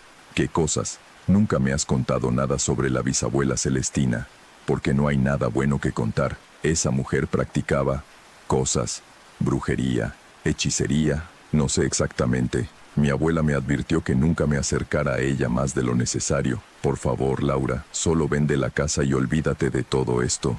Pero yo era curiosa por naturaleza, y la idea de tener una propiedad en San Cristóbal, una ciudad turística hermosa, era demasiado tentadora para ignorar. Así que durante las vacaciones de verano, viajé a Chiapas para ver mi herencia. La casa estaba en el barrio más antiguo de la ciudad, en una calle empedrada estrecha rodeada de construcciones coloniales. Era de 2 pisos, con paredes gruesas de adobe pintadas de amarillo descolorido y un patio central con una fuente seca cubierta de musgo. Las ventanas tenían rejas de hierro forjado y la puerta principal era de madera maciza tallada con símbolos que no reconocí. El notario me entregó las llaves junto con un sobre sellado. Su bisabuela dejó esto para usted. Instrucciones específicas de que solo debía abrirse después de su muerte. Abrí el sobre. Dentro había una carta escrita con letra temblorosa.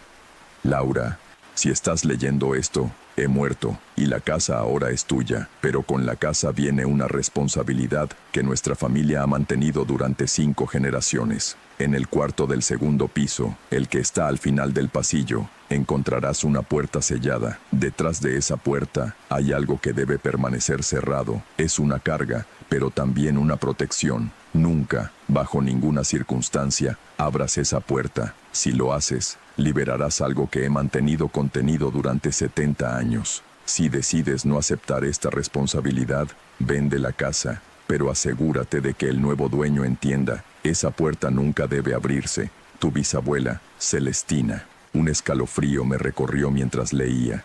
¿Qué tipo de cosa necesitaba ser mantenida sellada durante 70 años?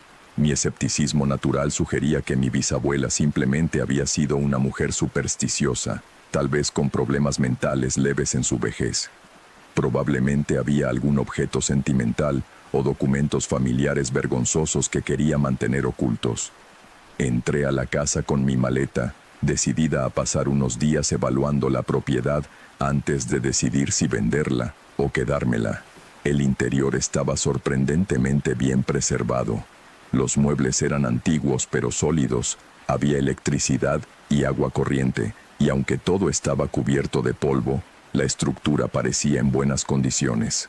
El primer piso tenía una sala amplia, un comedor, una cocina con estufa de leña y un baño pequeño que había sido añadido más recientemente. Subí las escaleras de madera que crujían bajo mi peso. El segundo piso tenía 3 habitaciones. Las 2 primeras eran dormitorios normales con camas antiguas, armarios y ventanas que daban a la calle. La tercera habitación, al final del pasillo, era diferente. La puerta estaba cubierta con símbolos pintados en rojo. Reconocí algunos como cruces cristianas, pero otros eran extraños. Círculos con líneas entrecruzadas, formas geométricas complejas, palabras en lo que parecía ser latín, y sobre toda la superficie de la puerta, alguien había clavado docenas de pequeñas cruces de madera, formando una barrera densa. Intenté abrir la puerta, más por curiosidad que por verdadera intención. Estaba cerrada con 3 candados diferentes, y las llaves no estaban en el manojo que el notario me había dado. Además, alguien había sellado los bordes de la puerta con cera roja, como si quisiera asegurar que ni siquiera el aire pudiera entrar o salir. Mi lado racional decía que esto era ridículo. Probablemente había ratas muertas o moho tóxico allí dentro, y mi bisabuela, siendo supersticiosa, había tratado el problema con rituales en lugar de con exterminadores profesionales. Decidí que al día siguiente llamaría a un cerrajero para abrir la puerta, limpiaría lo que fuera que estuviera causando el problema, y luego podría usar esa habitación adicional para aumentar el valor de la casa. Esa noche dormí en una de las habitaciones desbloqueadas. La casa hacía ruidos constantes, como todas las estructuras antiguas. Crujidos de madera, susurros de viento a través de grietas, el ocasional rasguño de ramas contra las ventanas.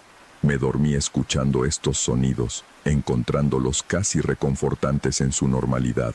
Me desperté a las 3 de la mañana con la certeza absoluta de que no estaba sola en la casa. No fue un sonido específico lo que me despertó. Fue una sensación, una presencia. El aire en mi habitación se había vuelto denso, difícil de respirar. La temperatura había bajado significativamente y mi aliento era visible en el aire. Escuché pasos en el pasillo, lentos, deliberados, moviéndose desde las escaleras hacia el final del corredor, hacia la puerta sellada. Me quedé congelada en la cama, mi corazón latiendo salvajemente. Los pasos se detuvieron frente a la puerta sellada. Entonces escuché algo que hizo que mi sangre se helara. El sonido de alguien intentando abrir la puerta desde el interior. El picaporte se sacudía violentamente. Algo golpeaba la madera desde dentro, cada golpe más fuerte que el anterior. Los candados tintineaban, las cruces de madera vibraban, y una voz, baja, rasposa, suplicante: «Déjame salir, por favor. He estado aquí tanto tiempo, déjame salir». Me forcé a salir de la cama, temblando. Agarré mi celular, encendí la linterna y me asomé cautelosamente al pasillo. Estaba vacío. Los pasos habían cesado. El golpeteo había parado. La puerta sellada estaba exactamente como la había dejado, sin cambios. Pero podía sentir algo detrás de ella, una presencia consciente, esperando, observando. Retrocedí a mi habitación y pasé el resto de la noche con las luces encendidas, la puerta cerrada con seguro, y mi maleta lista junto a la cama en caso de necesitar huir rápidamente. A la mañana siguiente, con la luz del día dándome falso coraje, decidí investigar. Si iba a vender esta casa o quedarme con ella, necesitaba saber qué estaba pasando realmente. Busqué en toda la casa documentos, diarios, cualquier cosa que explicara la historia de esa habitación sellada. En el desván encontré una caja vieja de metal llena de papeles. Contenía registros familiares que databan de 1890, cartas, fotografías descoloridas y un diario escrito por mi bisabuela. Me senté en el piso polvoriento del desván y comencé a leer. La historia que emergió de esas páginas amarillentas era mucho más oscura de lo que había imaginado. Mi bisabuela Celestina había sido curandera y partera, siguiendo una tradición familiar que se remontaba a generaciones, pero también practicaba otras artes, limpias espirituales, rituales de protección y, ocasionalmente, magia más oscura cuando era solicitada y bien pagada. En 1952, cuando ella tenía 28 años, una mujer adinerada llamada Dolores Espinosa la contrató para realizar un trabajo específico. Dolores había descubierto que su esposo tenía una amante y quería venganza. No el tipo común de venganza, sino algo permanente, algo que destruiría al esposo y a la amante por completo. Celestina, necesitando el dinero, aceptó. Realizó un ritual prohibido, uno que invocaba a lo que ella llamaba en su diario los hambrientos, entidades que se alimentaban de almas humanas. El ritual requería un sacrificio. Algo vivo con sangre inocente. Celestina sacrificó un cordero recién nacido, vertiendo su sangre en un espejo de plata antiguo, mientras recitaba palabras en un idioma que no era español. Los hambrientos vinieron. Las páginas del diario describían cómo el espejo se había oscurecido, cómo formas retorcidas se habían materializado en su superficie, cómo habían prometido cumplir la venganza a cambio de un pago futuro. El esposo de Dolores y su amante murieron 3 días después en circunstancias horribles. Sus cuerpos fueron encontrados completamente desangrados, con expresiones de terror absoluto congeladas en sus rostros. La investigación policial nunca encontró explicación, pero los hambrientos no se fueron después de cumplir su parte. Exigían más. Aparecían en el espejo, susurrando, exigiendo que Celestina les trajera más almas, más sangre. La atormentaban día y noche. Desesperada, Celestina buscó ayuda de un sacerdote que entendía de lo oculto. Juntos realizaron un ritual de sellamiento. Encerraron el espejo en esa habitación del segundo piso, cubrieron la puerta con símbolos de protección y sellaron todo con bendiciones y oraciones. La última entrada del diario, escrita apenas un mes antes de su muerte, decía: «Los he mantenido contenidos durante 70 años. Pero puedo sentir que el sello se debilita. Pronto alguien tendrá que reforzarlo o romperlo completamente y enfrentar las consecuencias. Que Dios perdone mis pecados y proteja a quien venga después de mí. Cerré el diario con manos temblorosas. Esto no podía ser real. Los hambrientos, espíritus demoníacos encerrados en un espejo, rituales de sangre. Era demasiado fantástico para creerlo, pero había escuchado los golpes en la puerta, había sentido la presencia, y sabía, en algún nivel profundo e instintivo, que mi bisabuela no estaba loca. Había estado protegiendo a la familia, a la ciudad, de algo genuinamente peligroso. Debería haber salido de la casa en ese momento. Debería haber sellado todo, nunca volver, tal vez incluso quemar el lugar hasta los cimientos. Pero parte de mí, la parte curiosa e irracional que no podía aceptar lo sobrenatural sin prueba directa, necesitaba ver. Contraté a un cerrajero al día siguiente.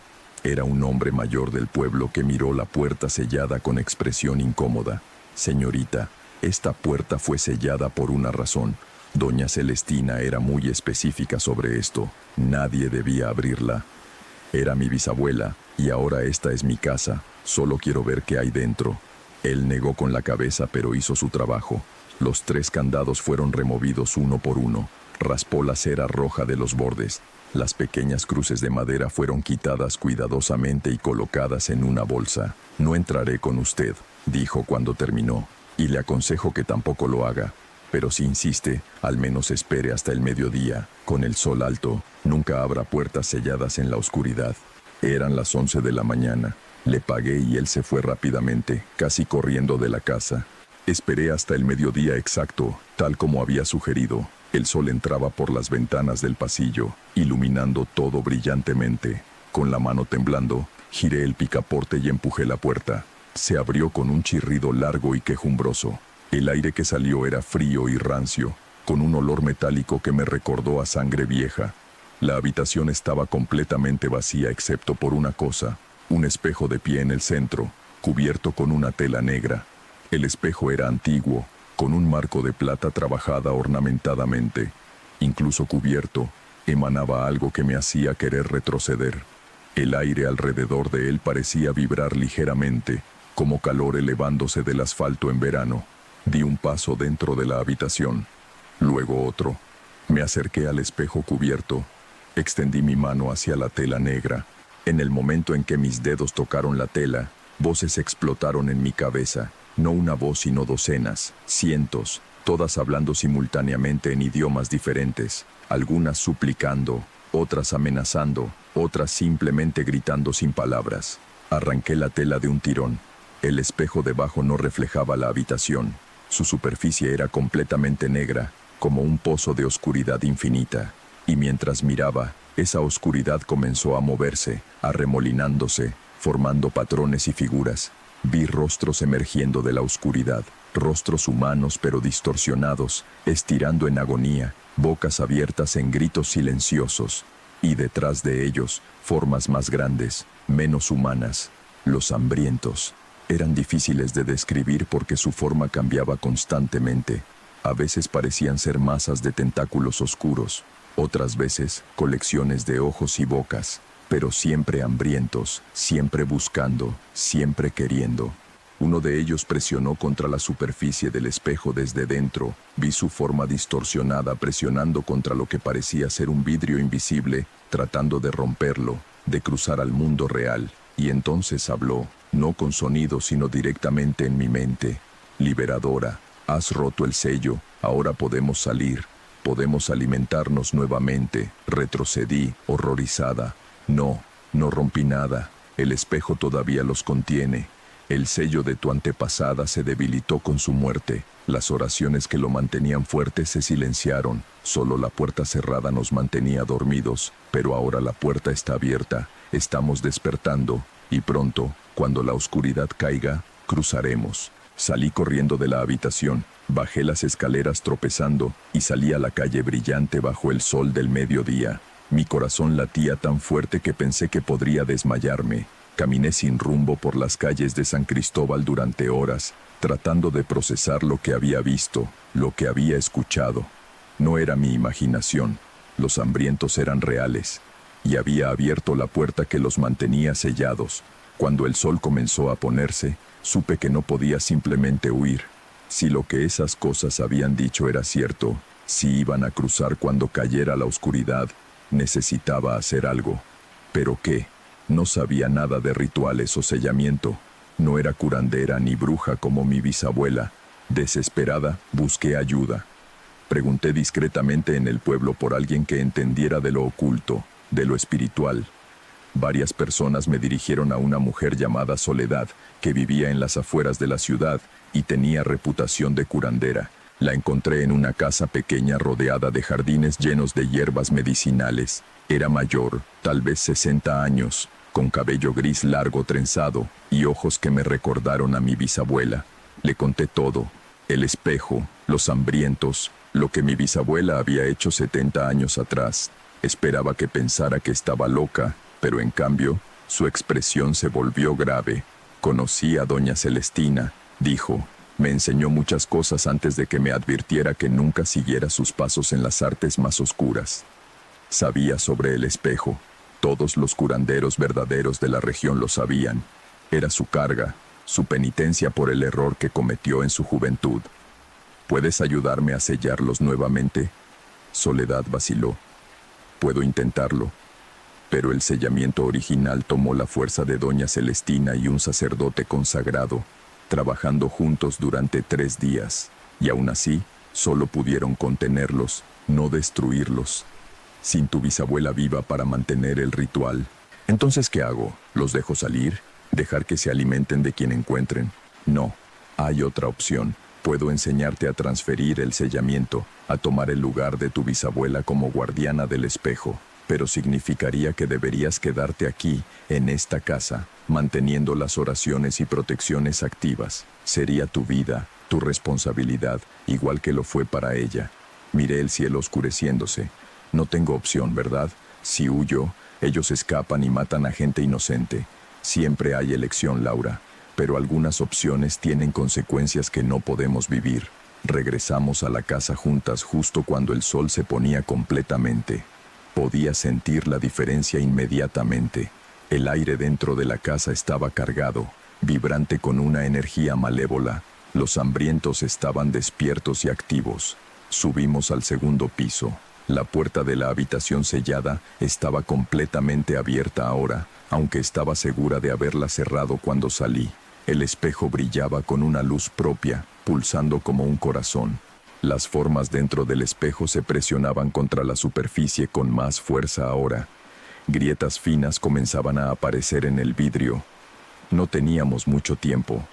Soledad trabajó rápidamente, dibujando símbolos en el suelo con tiza bendecida, encendiendo velas, quemando hierbas que llenaron la habitación con humo acre. Me instruyó a arrodillarme en el centro de un círculo que había trazado.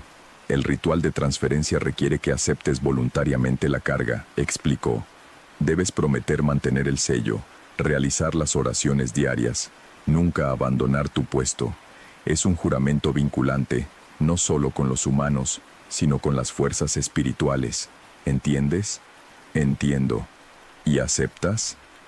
Pensé en mi vida en la Ciudad de México, mi trabajo como maestra, mis amigos, mi apartamento, mi libertad. Todo eso tendría que terminar si aceptaba esto. Estaría atada a esta casa, a este pueblo, manteniendo una vigilia constante sobre un espejo maldito. Pero si me negaba, la gente moriría. Los hambrientos se alimentarían. Y todo sería mi culpa por haber abierto esa puerta. Acepto, dije. Soledad comenzó a cantar en una mezcla de español, latín y lo que sonaba como una lengua indígena antigua. Me hizo repetir palabras que no entendía completamente. El humo de las hierbas se arremolinaba alrededor de nosotras en patrones que no seguían el flujo normal del aire. El espejo reaccionó violentamente. Las grietas en su superficie se expandieron. Los hambrientos dentro rugían, golpeaban, intentaban romper completamente antes de que el ritual se completara. Sentí algo cambiando dentro de mí. Una conexión formándose, invisible pero innegable, entre mi alma y el espejo. Era como si hubiera echado raíces en este lugar, atándome permanentemente a la tierra bajo la casa. Las palabras finales del ritual salieron de mi boca y una onda de energía explotó del círculo. Las grietas en el espejo se cerraron instantáneamente, la luz pulsante se atenuó. Los hambrientos dentro retrocedieron, empujados de vuelta a las profundidades del espejo, sellados nuevamente. El silencio que siguió era absoluto. Soledad dejó de cantar. El humo comenzó a disiparse, y yo me quedé arrodillada en el círculo, sintiendo el peso de lo que acababa de aceptar. «Está hecho», dijo Soledad suavemente. «Eres la guardiana ahora. El espejo está sellado nuevamente, pero el sello debe ser reforzado cada día con oraciones. Te enseñaré las palabras, y nunca, nunca puedes abandonar esta vigilancia. Si lo haces, ellos escaparán inmediatamente». Esa fue hace un año. Renuncié a mi trabajo en la Ciudad de México, vendí mi apartamento y me mudé permanentemente a San Cristóbal de las Casas. Conseguí un trabajo enseñando en una escuela local, pero mi verdadero trabajo es otro. Cada mañana y cada noche subo al segundo piso, entro a esa habitación y recito las oraciones de sellamiento. Quemo las hierbas específicas, renuevo los símbolos de protección, mantengo a los hambrientos contenidos. A veces los escucho susurrando desde el espejo, intentando tentarme, persuadirme de liberarlos. Prometen poder, conocimiento, riquezas. Otras veces amenazan, describen las cosas horribles que me harán si alguna vez bajo la guardia. Los ignoro. He aprendido a vivir con su presencia constante, como mi bisabuela lo hizo durante 70 años. Mi familia piensa que estoy loca por haberme mudado aquí. Mi madre no me habla, furiosa de que no escuché su advertencia. Mis amigos de la ciudad dejaron de invitarme a visitarlos cuando quedó claro que no podía irme ni siquiera por un fin de semana. Pero he encontrado una nueva vida aquí. Los niños que enseño me quieren. Soledad se ha convertido en mi mentora y amiga, enseñándome más sobre las artes curanderas tradicionales. Y hay una extraña paz en saber exactamente cuál es mi propósito. ¿Por qué estoy aquí? Soy la guardiana del espejo. Mantengo contenido a los hambrientos. Protejo al mundo de los errores cometidos por mi bisabuela hace décadas. Es una vida que nunca elegí, pero es la vida que ahora tengo. Y la llevaré hasta mi último aliento, esperando que quien venga después de mí sea tan fuerte como necesitaba ser yo. Así concluye la historia que Laura me envió. Me dijo que escribir esto fue parte de su proceso de aceptación de su nueva realidad. Todavía vive en San Cristóbal, todavía mantiene su vigilancia diaria. Si alguna vez has heredado algo que vino con responsabilidades que nunca esperaste, compártelo en los comentarios. A veces los legados familiares incluyen cargas que nunca pedimos llevar. Que tengas dulces sueños, y nos vemos en la próxima.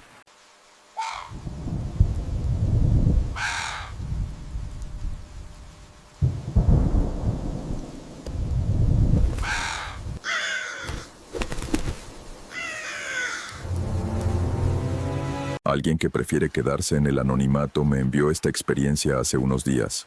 Trabaja como paramédico en turnos nocturnos, y lo que presenció durante una llamada de emergencia en una casa abandonada lo tiene sin dormir desde entonces. Si trabajas en servicios de emergencia y has visto algo que no puedes explicar, me gustaría mucho que lo compartieras en los comentarios. Ahora bien, esta es la historia de una noche que cambió para siempre la forma en que este paramédico ve su trabajo. No puedo dar mi nombre real por razones que quedarán claras. Trabajo como paramédico en una ciudad mediana de Colombia desde hace 8 años. He visto todo tipo de emergencias. Accidentes automovilísticos, infartos, heridas de arma blanca, sobredosis. Pensaba que nada podía sorprenderme ya. Estaba completamente equivocado. Lo que voy a contar sucedió hace 3 meses, durante un turno nocturno de viernes. Eran las 2:30 de la madrugada cuando recibimos la llamada. Una voz de mujer, histérica, gritando que su hijo estaba muriendo, que necesitaba ayuda inmediatamente. Nos dio una dirección en las afueras de la ciudad, en un barrio que conocía vagamente como zona residencial antigua, casas grandes de familias acomodadas que se habían mudado hace décadas. Mi compañero esa noche era Javier, un tipo con 20 años de experiencia que había visto literalmente de todo. Subimos a la ambulancia y nos dirigimos a la dirección mientras el despachador intentaba obtener más información de la llamada. Pero la línea se había cortado después de dar la dirección. Y cuando intentaron volver a contactar al número, nadie respondió. Probablemente un niño con fiebre alta, comentó Javier mientras conducía por las calles vacías. Los padres primerizos siempre entran en pánico. Llegamos, le damos algo para bajar la temperatura y listo. Llegamos a la dirección en 15 minutos. La casa estaba al final de una calle sin salida, rodeada de árboles altos que bloqueaban la luz de las farolas. Era una construcción antigua de 2 pisos, estilo colonial español, con paredes blancas manchadas por la humedad y un jardín completamente descuidado. Todas las ventanas estaban oscuras. ¿Estás seguro de que este es el lugar?, pregunté mientras bajábamos de la ambulancia con nuestros equipos. Javier verificó la dirección en su teléfono. Es aquí, número 247. Nos acercamos a la puerta principal. Toqué el timbre, pero no funcionaba. Golpeé la puerta con fuerza. Servicios médicos de emergencia. Abran, por favor. No hubo respuesta. Intenté girar el pomo de la puerta y, para mi sorpresa, estaba abierta. La puerta se abrió lentamente con un chirrido prolongado que hizo que se me erizara la piel. «Esto no me gusta», murmuré. «A mí tampoco», concordó Javier. «Pero tenemos una llamada de emergencia de un niño enfermo. No podemos simplemente irnos». Entramos con nuestras linternas encendidas. El interior olía a humedad, moho y algo más dulzón que no pude identificar. El haz de luz de mi linterna reveló un recibidor amplio con muebles cubiertos con sábanas blancas polvorientas. Las paredes tenían marcas de humedad y el papel tapiz se desprendía en tiras largas. «Hola», llamé. «Somos paramédicos. ¿Hay alguien aquí?» Un sonido vino desde el segundo piso. Pasos, lentos, arrastrándose, y luego una voz de mujer, débil y temblorosa. «Arriba, por favor, mi hijo». Javier y yo intercambiamos miradas. Algo en esto se sentía profundamente mal, pero teníamos el deber de investigar. Subimos las escaleras con cuidado, probando cada escalón antes de poner nuestro peso completo. La madera crujía amenazadoramente. En el segundo piso había un pasillo largo con varias puertas. Una de ellas, al final del pasillo, estaba entreabierta. Una luz pálida emanaba de su interior, parpadeando como si fuera de velas. Nos acercamos cautelosamente. Empujé la puerta y lo que vi me hizo detenerme en seco. La habitación estaba iluminada con docenas de velas negras dispuestas en círculo. En el centro del círculo, sobre el suelo de madera, yacía un niño de tal vez 8 años. Estaba completamente inmóvil, con los ojos cerrados, vestido con ropa blanca que parecía antigua. Su piel era pálida, casi gris. Junto al niño, arrodillada, había una mujer de mediana edad con el cabello largo y negro suelto sobre sus hombros. Vestía un vestido oscuro y tenía las manos extendidas sobre el niño en lo que parecía ser algún tipo de ritual. «Señora, somos paramédicos», dije, acercándome rápidamente. «Apártese, por favor. Necesitamos examinar al niño». La mujer no se movió, ni siquiera levantó la vista. Continuó murmurando algo en voz baja, palabras que no pude entender. Javier se movió al otro lado del círculo. «Señora, necesitamos que se aparte ahora. Su hijo necesita atención médica». Cuando la mujer finalmente levantó la cabeza para mirarnos, sentí un escalofrío recorrerme la columna. Sus ojos estaban completamente negros, sin blanco visible. Y cuando habló, su voz sonaba extraña, como si varias personas hablaran al mismo tiempo. «No pueden detenerlo. Ya está hecho. El pacto está sellado». «¿Qué pacto?», pregunté, pero Javier ya estaba cruzando el círculo de velas para llegar al niño. En el momento en que Javier pisó dentro del círculo, todas las velas se apagaron simultáneamente. La oscuridad cayó sobre la habitación como una manta pesada. Mi linterna parpadeó y se apagó. La de Javier también. «¿Qué demonios?», escuché a Javier maldecir en la oscuridad. Saqué mi celular para usar su luz, pero la pantalla estaba completamente negra a pesar de que tenía batería completa momentos antes. En esa oscuridad absoluta, escuché a la mujer reír. No era risa normal. Era aguda, histérica, y definitivamente no venía de una sola garganta. Entonces las velas se reencendieron solas, todas a la vez, con llamas que ardían el doble de alto que antes, proyectando sombras danzantes en las paredes. La mujer ya no estaba arrodillada. Estaba de pie, y había algo profundamente incorrecto en la forma en que su cuerpo se movía, como si sus articulaciones no funcionaran correctamente. Se giró hacia nosotros, y vi que su piel había tomado un tono grisáceo enfermizo. De su boca abierta salía humo negro. Él me prometió poder, dijo con esa voz múltiple. Poder sobre la vida y la muerte. Todo lo que pedía era el alma de mi hijo. Un intercambio justo. Señora, está delirando. Intenté usar mi tono más calmado, aunque mi corazón latía salvajemente. Necesita ayuda psiquiátrica. Vamos a llevarnos al niño y luego hablaremos sobre conseguirle ayuda también. Javier ya estaba junto al niño verificando sus signos vitales. No tiene pulso, dijo con urgencia. Y está frío, muy frío. Necesitamos empezar RCP ahora. Pero cuando Javier intentó mover al niño fuera del círculo, algo lo detuvo. Era como si hubiera una barrera invisible.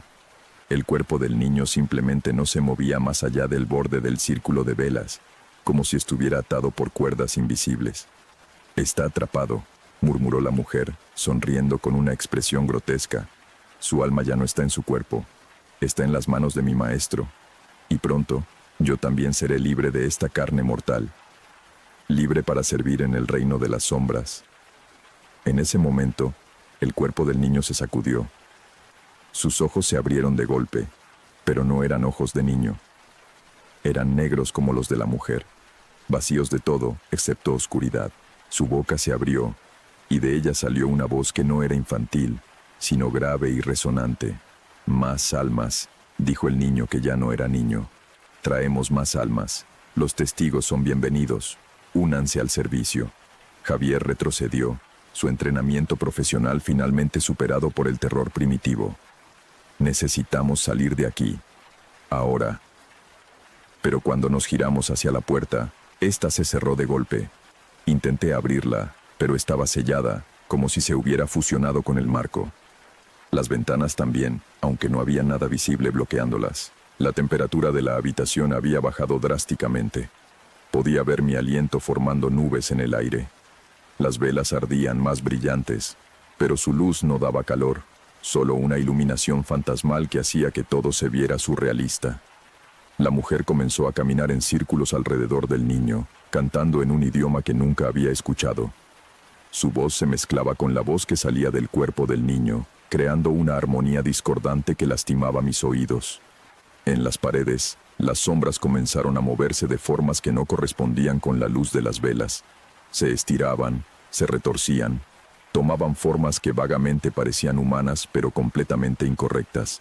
Y en esas sombras, podía jurar que veía rostros, docenas de ellos, todos gritando silenciosamente. «Esto es una posesión demoníaca», susurró Javier, su voz temblando. «O estamos teniendo una alucinación colectiva por monóxido de carbono o algo peor». «Soy paramédico, no sacerdote», respondí, intentando mantener algún vestigio de racionalidad. «Pero sea lo que sea esto, necesitamos salir». Intenté romper la ventana con una silla, pero el vidrio no se rompía. Era como golpear acero sólido. Javier intentó derribar la puerta, pero era igual de inútil. El canto de la mujer se hizo más fuerte, más frenético. El cuerpo del niño comenzó a levitar lentamente del suelo, elevándose hasta quedar suspendido a medio metro de altura, con los brazos extendidos como si estuviera crucificado en el aire. Y entonces, algo comenzó a materializarse en la habitación. Al principio era solo una distorsión en el aire, como calor elevándose del asfalto, pero gradualmente se solidificó en una forma que mi mente luchaba por procesar. Era vagamente humanoide, de al menos 2,5 metros de altura, pero su piel era como carbón negro agrietado con luz roja brillando desde las grietas. Tenía cuernos retorcidos que salían de su cabeza, y sus ojos ardían con fuego amarillo enfermizo. «El maestro ha llegado», dijo la mujer, arrodillándose. «He cumplido mi parte del pacto. Mi hijo te pertenece. Ahora dame lo que prometiste». La criatura habló, y su voz resonó no solo en la habitación sino dentro de mi cabeza, vibrando en mis huesos. «El niño es mío, pero tú todavía tienes uso en este plano. No puedo liberarte todavía». La mujer dejó escapar un grito de frustración y rabia. Prometiste que me llevarías contigo, que me harías inmortal en tu servicio». «Y lo haré», respondió la criatura, «pero no aún. Primero debes traerme más almas. Estos dos servirán». Señaló hacia Javier y hacia mí. Fue en ese momento que Javier hizo algo inesperado. Sacó un crucifijo pequeño de su bolsillo, algo que no sabía que llevaba, y lo sostuvo frente a él con mano temblorosa. «En el nombre de Cristo, te ordeno que te vayas», dijo, su voz ganando firmeza. «No tienes poder sobre nosotros». La criatura se rió, un sonido como piedras siendo trituradas. «¿Un símbolo? ¿Eso es todo? Los símbolos solo tienen el poder que les das. ¿Y tu fe?» Se inclinó hacia Javier, oliendo. «Tu fe es débil, médico, llena de dudas. No me asustas». Pero mientras la criatura hablaba, noté algo. Cuando Javier había cruzado el círculo de velas, había roto el patrón. Una de las velas se había volcado, apagándose. El círculo ya no estaba completo. «Javier», susurré, «el círculo está roto. El ritual no está completo». Los ojos de Javier se ampliaron con comprensión. Sin pensarlo 2 veces, pateó otra vela, luego otra. El círculo se rompió en múltiples puntos. La criatura rugió con furia. «No, el sellamiento». El cuerpo flotante del niño cayó al suelo con un golpe sordo. La mujer gritó, lanzándose hacia nosotros con las manos extendidas como garras. Pero cuando alcanzó el borde de donde había estado el círculo, se detuvo abruptamente, como si hubiera golpeado una pared invisible. El círculo también la contenía a ella, comprendí. No podía salir mientras el ritual no estuviera completo. La criatura se estaba desvaneciendo, su forma sólida volviéndose translúcida. «Esto no ha terminado», prometió con voz que se desvanecía. «He sido invocado. Ahora sé dónde está este lugar. Volveré, y cuando lo haga, todas las almas aquí serán mías». Con un último destello de luz roja, la criatura desapareció completamente. La temperatura de la habitación comenzó a normalizarse. La puerta, que había estado sellada, se abrió de golpe. La mujer cayó al suelo, sollozando. Sus ojos habían vuelto a la normalidad, ya no negros sino marrones comunes. Parecía confundida, desorientada. ¿Qué pasó?», murmuró. «¿Dónde está mi hijo? ¿Dónde está Miguel?». Javier se acercó cautelosamente al niño. Le revisó el pulso, la respiración. «Está vivo», dijo con sorpresa evidente. «Débil, pero vivo. Tiene pulso y está respirando». Cargamos al niño en una camilla y ayudamos a la mujer a caminar. Ella estaba en shock. Parecía no recordar nada del ritual o la criatura. Seguía preguntando qué había pasado, por qué estaba en esa casa abandonada, cómo había llegado allí. Cuando salimos de la casa, el aire fresco de la noche nunca se había sentido tan bienvenido. Cargamos tanto a la mujer como al niño en la ambulancia. Durante el viaje al hospital, el niño recuperó la conciencia brevemente. Me miró con ojos claros, normales, infantiles. Estaba en un lugar oscuro, susurró. Había algo allí que quería quedarse conmigo, pero ustedes me sacaron. Gracias. En el hospital, tanto el niño como la mujer fueron admitidos para observación. Los médicos no encontraron nada físicamente mal con ellos excepto deshidratación y niveles bajos de azúcar en sangre. La evaluación psiquiátrica determinó que la mujer había tenido algún tipo de episodio psicótico, posiblemente inducido por drogas, aunque los análisis de sangre salieron limpios. La historia oficial fue que una mujer con problemas mentales había llevado a su hijo a una casa abandonada durante un episodio psicótico, y que nosotros los habíamos encontrado y rescatado, simple, ordenado, racional. Pero Javier y yo sabíamos la verdad. Habíamos visto algo que no tenía explicación racional, algo antiguo y malévolo que existía en los márgenes de la realidad, esperando ser invocado por aquellos desesperados o locos suficiente para intentarlo. Reportamos el incidente como lo vivimos al coordinador de turno esa noche, pero nos miraron como si estuviéramos delirando. Nos hicieron pruebas de toxicología para asegurarse de que no habíamos estado bajo la influencia de sustancias. Las pruebas salieron limpias. Estrés del trabajo fue el diagnóstico oficial. Alucinación compartida inducida por agotamiento y la atmósfera inquietante de la casa abandonada. Nos dieron una semana de descanso obligatorio y recomendaron sesiones con el psicólogo del departamento. Pero yo sé lo que vi. Javier también. Hemos hablado sobre ello en privado, lejos de oídos oficiales. Ambos vimos lo mismo. Ambos sentimos lo mismo. Y ambos sabemos que lo que encontramos esa noche era real. He investigado la casa desde entonces. Resulta que tiene una historia oscura. Fue propiedad de una familia adinerada en los años 60. El patriarca, un hombre llamado Augusto Restrepo, estaba obsesionado con el ocultismo. Realizaba rituales en esa casa, invocaba entidades, buscaba poder sobre la muerte. En 1968, toda la familia murió en circunstancias misteriosas. Los cuerpos fueron encontrados en esa misma habitación del segundo piso, dispuestos en un círculo, con velas negras alrededor. La investigación concluyó que fue un asesinato-suicidio, pero nunca se determinó qué había motivado a Augusto a matar a toda su familia, y luego a sí mismo. La casa ha estado abandonada desde entonces. Varios propietarios subsecuentes intentaron vivir allí, pero todos reportaron fenómenos extraños y se mudaron rápidamente. Eventualmente, fue abandonada completamente. No sé cómo esa mujer y su hijo terminaron allí esa noche. Cuando recuperó la lucidez, no recordaba haber ido a esa casa. Su último recuerdo claro era estar en su apartamento, leyendo un cuento a su hijo antes de dormir. Luego, un vacío. Y después, despertar en la ambulancia con nosotros. El niño tampoco recuerda mucho. Solo fragmentos de sueños oscuros, voces susurrando y una sensación de frío intenso. Javier lleva el crucifijo con él todo el tiempo ahora. No era particularmente religioso antes, pero algo en esa experiencia cambió su perspectiva. Va a misa cada domingo, algo que nunca había hecho antes. Yo he comenzado a investigar más sobre lo oculto, no porque quiera practicarlo, sino porque quiero entender. Quiero saber qué fue lo que vimos, qué tipo de entidad era, y sobre todo, quiero saber si es cierto lo que dijo, que volvería, porque esa es la parte que me quita el sueño.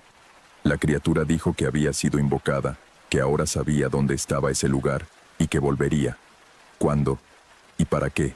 He conducido por esa calle varias veces desde entonces, siempre durante el día, nunca solo. La casa sigue allí, abandonada, oscura. A veces juro que veo movimiento en las ventanas del segundo piso, sombras que no deberían estar allí en una casa vacía. La ciudad ha condenado la propiedad ahora. Hay planes de demolerla finalmente, después de décadas de abandono. Parte de mí espera que eso ayude, que destruir la estructura física también destruya cualquier portal o conexión que exista allí. Pero otra parte de mí, la parte que vio lo que vi, sabe que no será tan simple. Lo que invocó Augusto Restrepo en los años 60, lo que esa mujer tocó nuevamente hace 3 meses, no está atado a ladrillos y madera. Es algo más fundamental, más antiguo. Existe en los espacios entre la luz y la oscuridad, esperando ser llamado por aquellos que buscan poder, conocimiento o escape de su mortalidad. Y siempre habrá personas desesperadas, personas arrogantes, o personas simplemente curiosas que crucen las líneas que no deberían cruzarse. Sigo trabajando como paramédico. Es lo único que sé hacer, lo único en lo que soy bueno. Pero ahora llevo protección conmigo. Sal bendita en pequeños paquetes, agua bendita en una botella, y sí, mi propio crucifijo. Tal vez no sirvan de nada. Tal vez la fe de Javier fue lo que realmente hizo la diferencia esa noche. Pero me hacen sentir ligeramente más seguro en las llamadas nocturnas, porque ahora sé que no todas las emergencias que respondemos son médicas. Algunas son espirituales. Algunas son batallas en una guerra que la mayoría de la gente no sabe que se está librando, entre fuerzas que existían mucho antes que nosotros y que seguirán existiendo mucho después. Y a veces, en el curso normal de nuestro trabajo, tropezamos con esas batallas, y tenemos que decidir en ese momento si huimos o si enfrentamos. Esa noche, Javier y yo enfrentamos, y sobrevivimos. Pero no sé si tendremos tanta suerte la próxima vez, porque siento, en algún nivel profundo, que habrá una próxima vez. Esa criatura, ese demonio o lo que fuera, nos vio, nos conoce, y las últimas palabras que dijo resonarán en mi mente por el resto de mi vida. Volveré, y cuando lo haga, todas las almas aquí serán mías. No sé cuándo será ese momento, pero estaré preparado, o al menos, tan preparado como pueda estar un simple paramédico contra fuerzas que desafían toda lógica y razón. Eso es todo lo que este paramédico quiso compartir. Me dijo que escribir esto fue casi catártico, una forma de procesar el trauma de esa noche. La casa fue demolida el mes pasado, pero él todavía tiene pesadillas sobre lo que vio. Si trabajas en servicios de emergencia y te has encontrado con algo inexplicable, me gustaría mucho escuchar tu historia en los comentarios. A veces, los que responden llamadas de auxilio encuentran más de lo que esperaban. Descansa bien esta noche.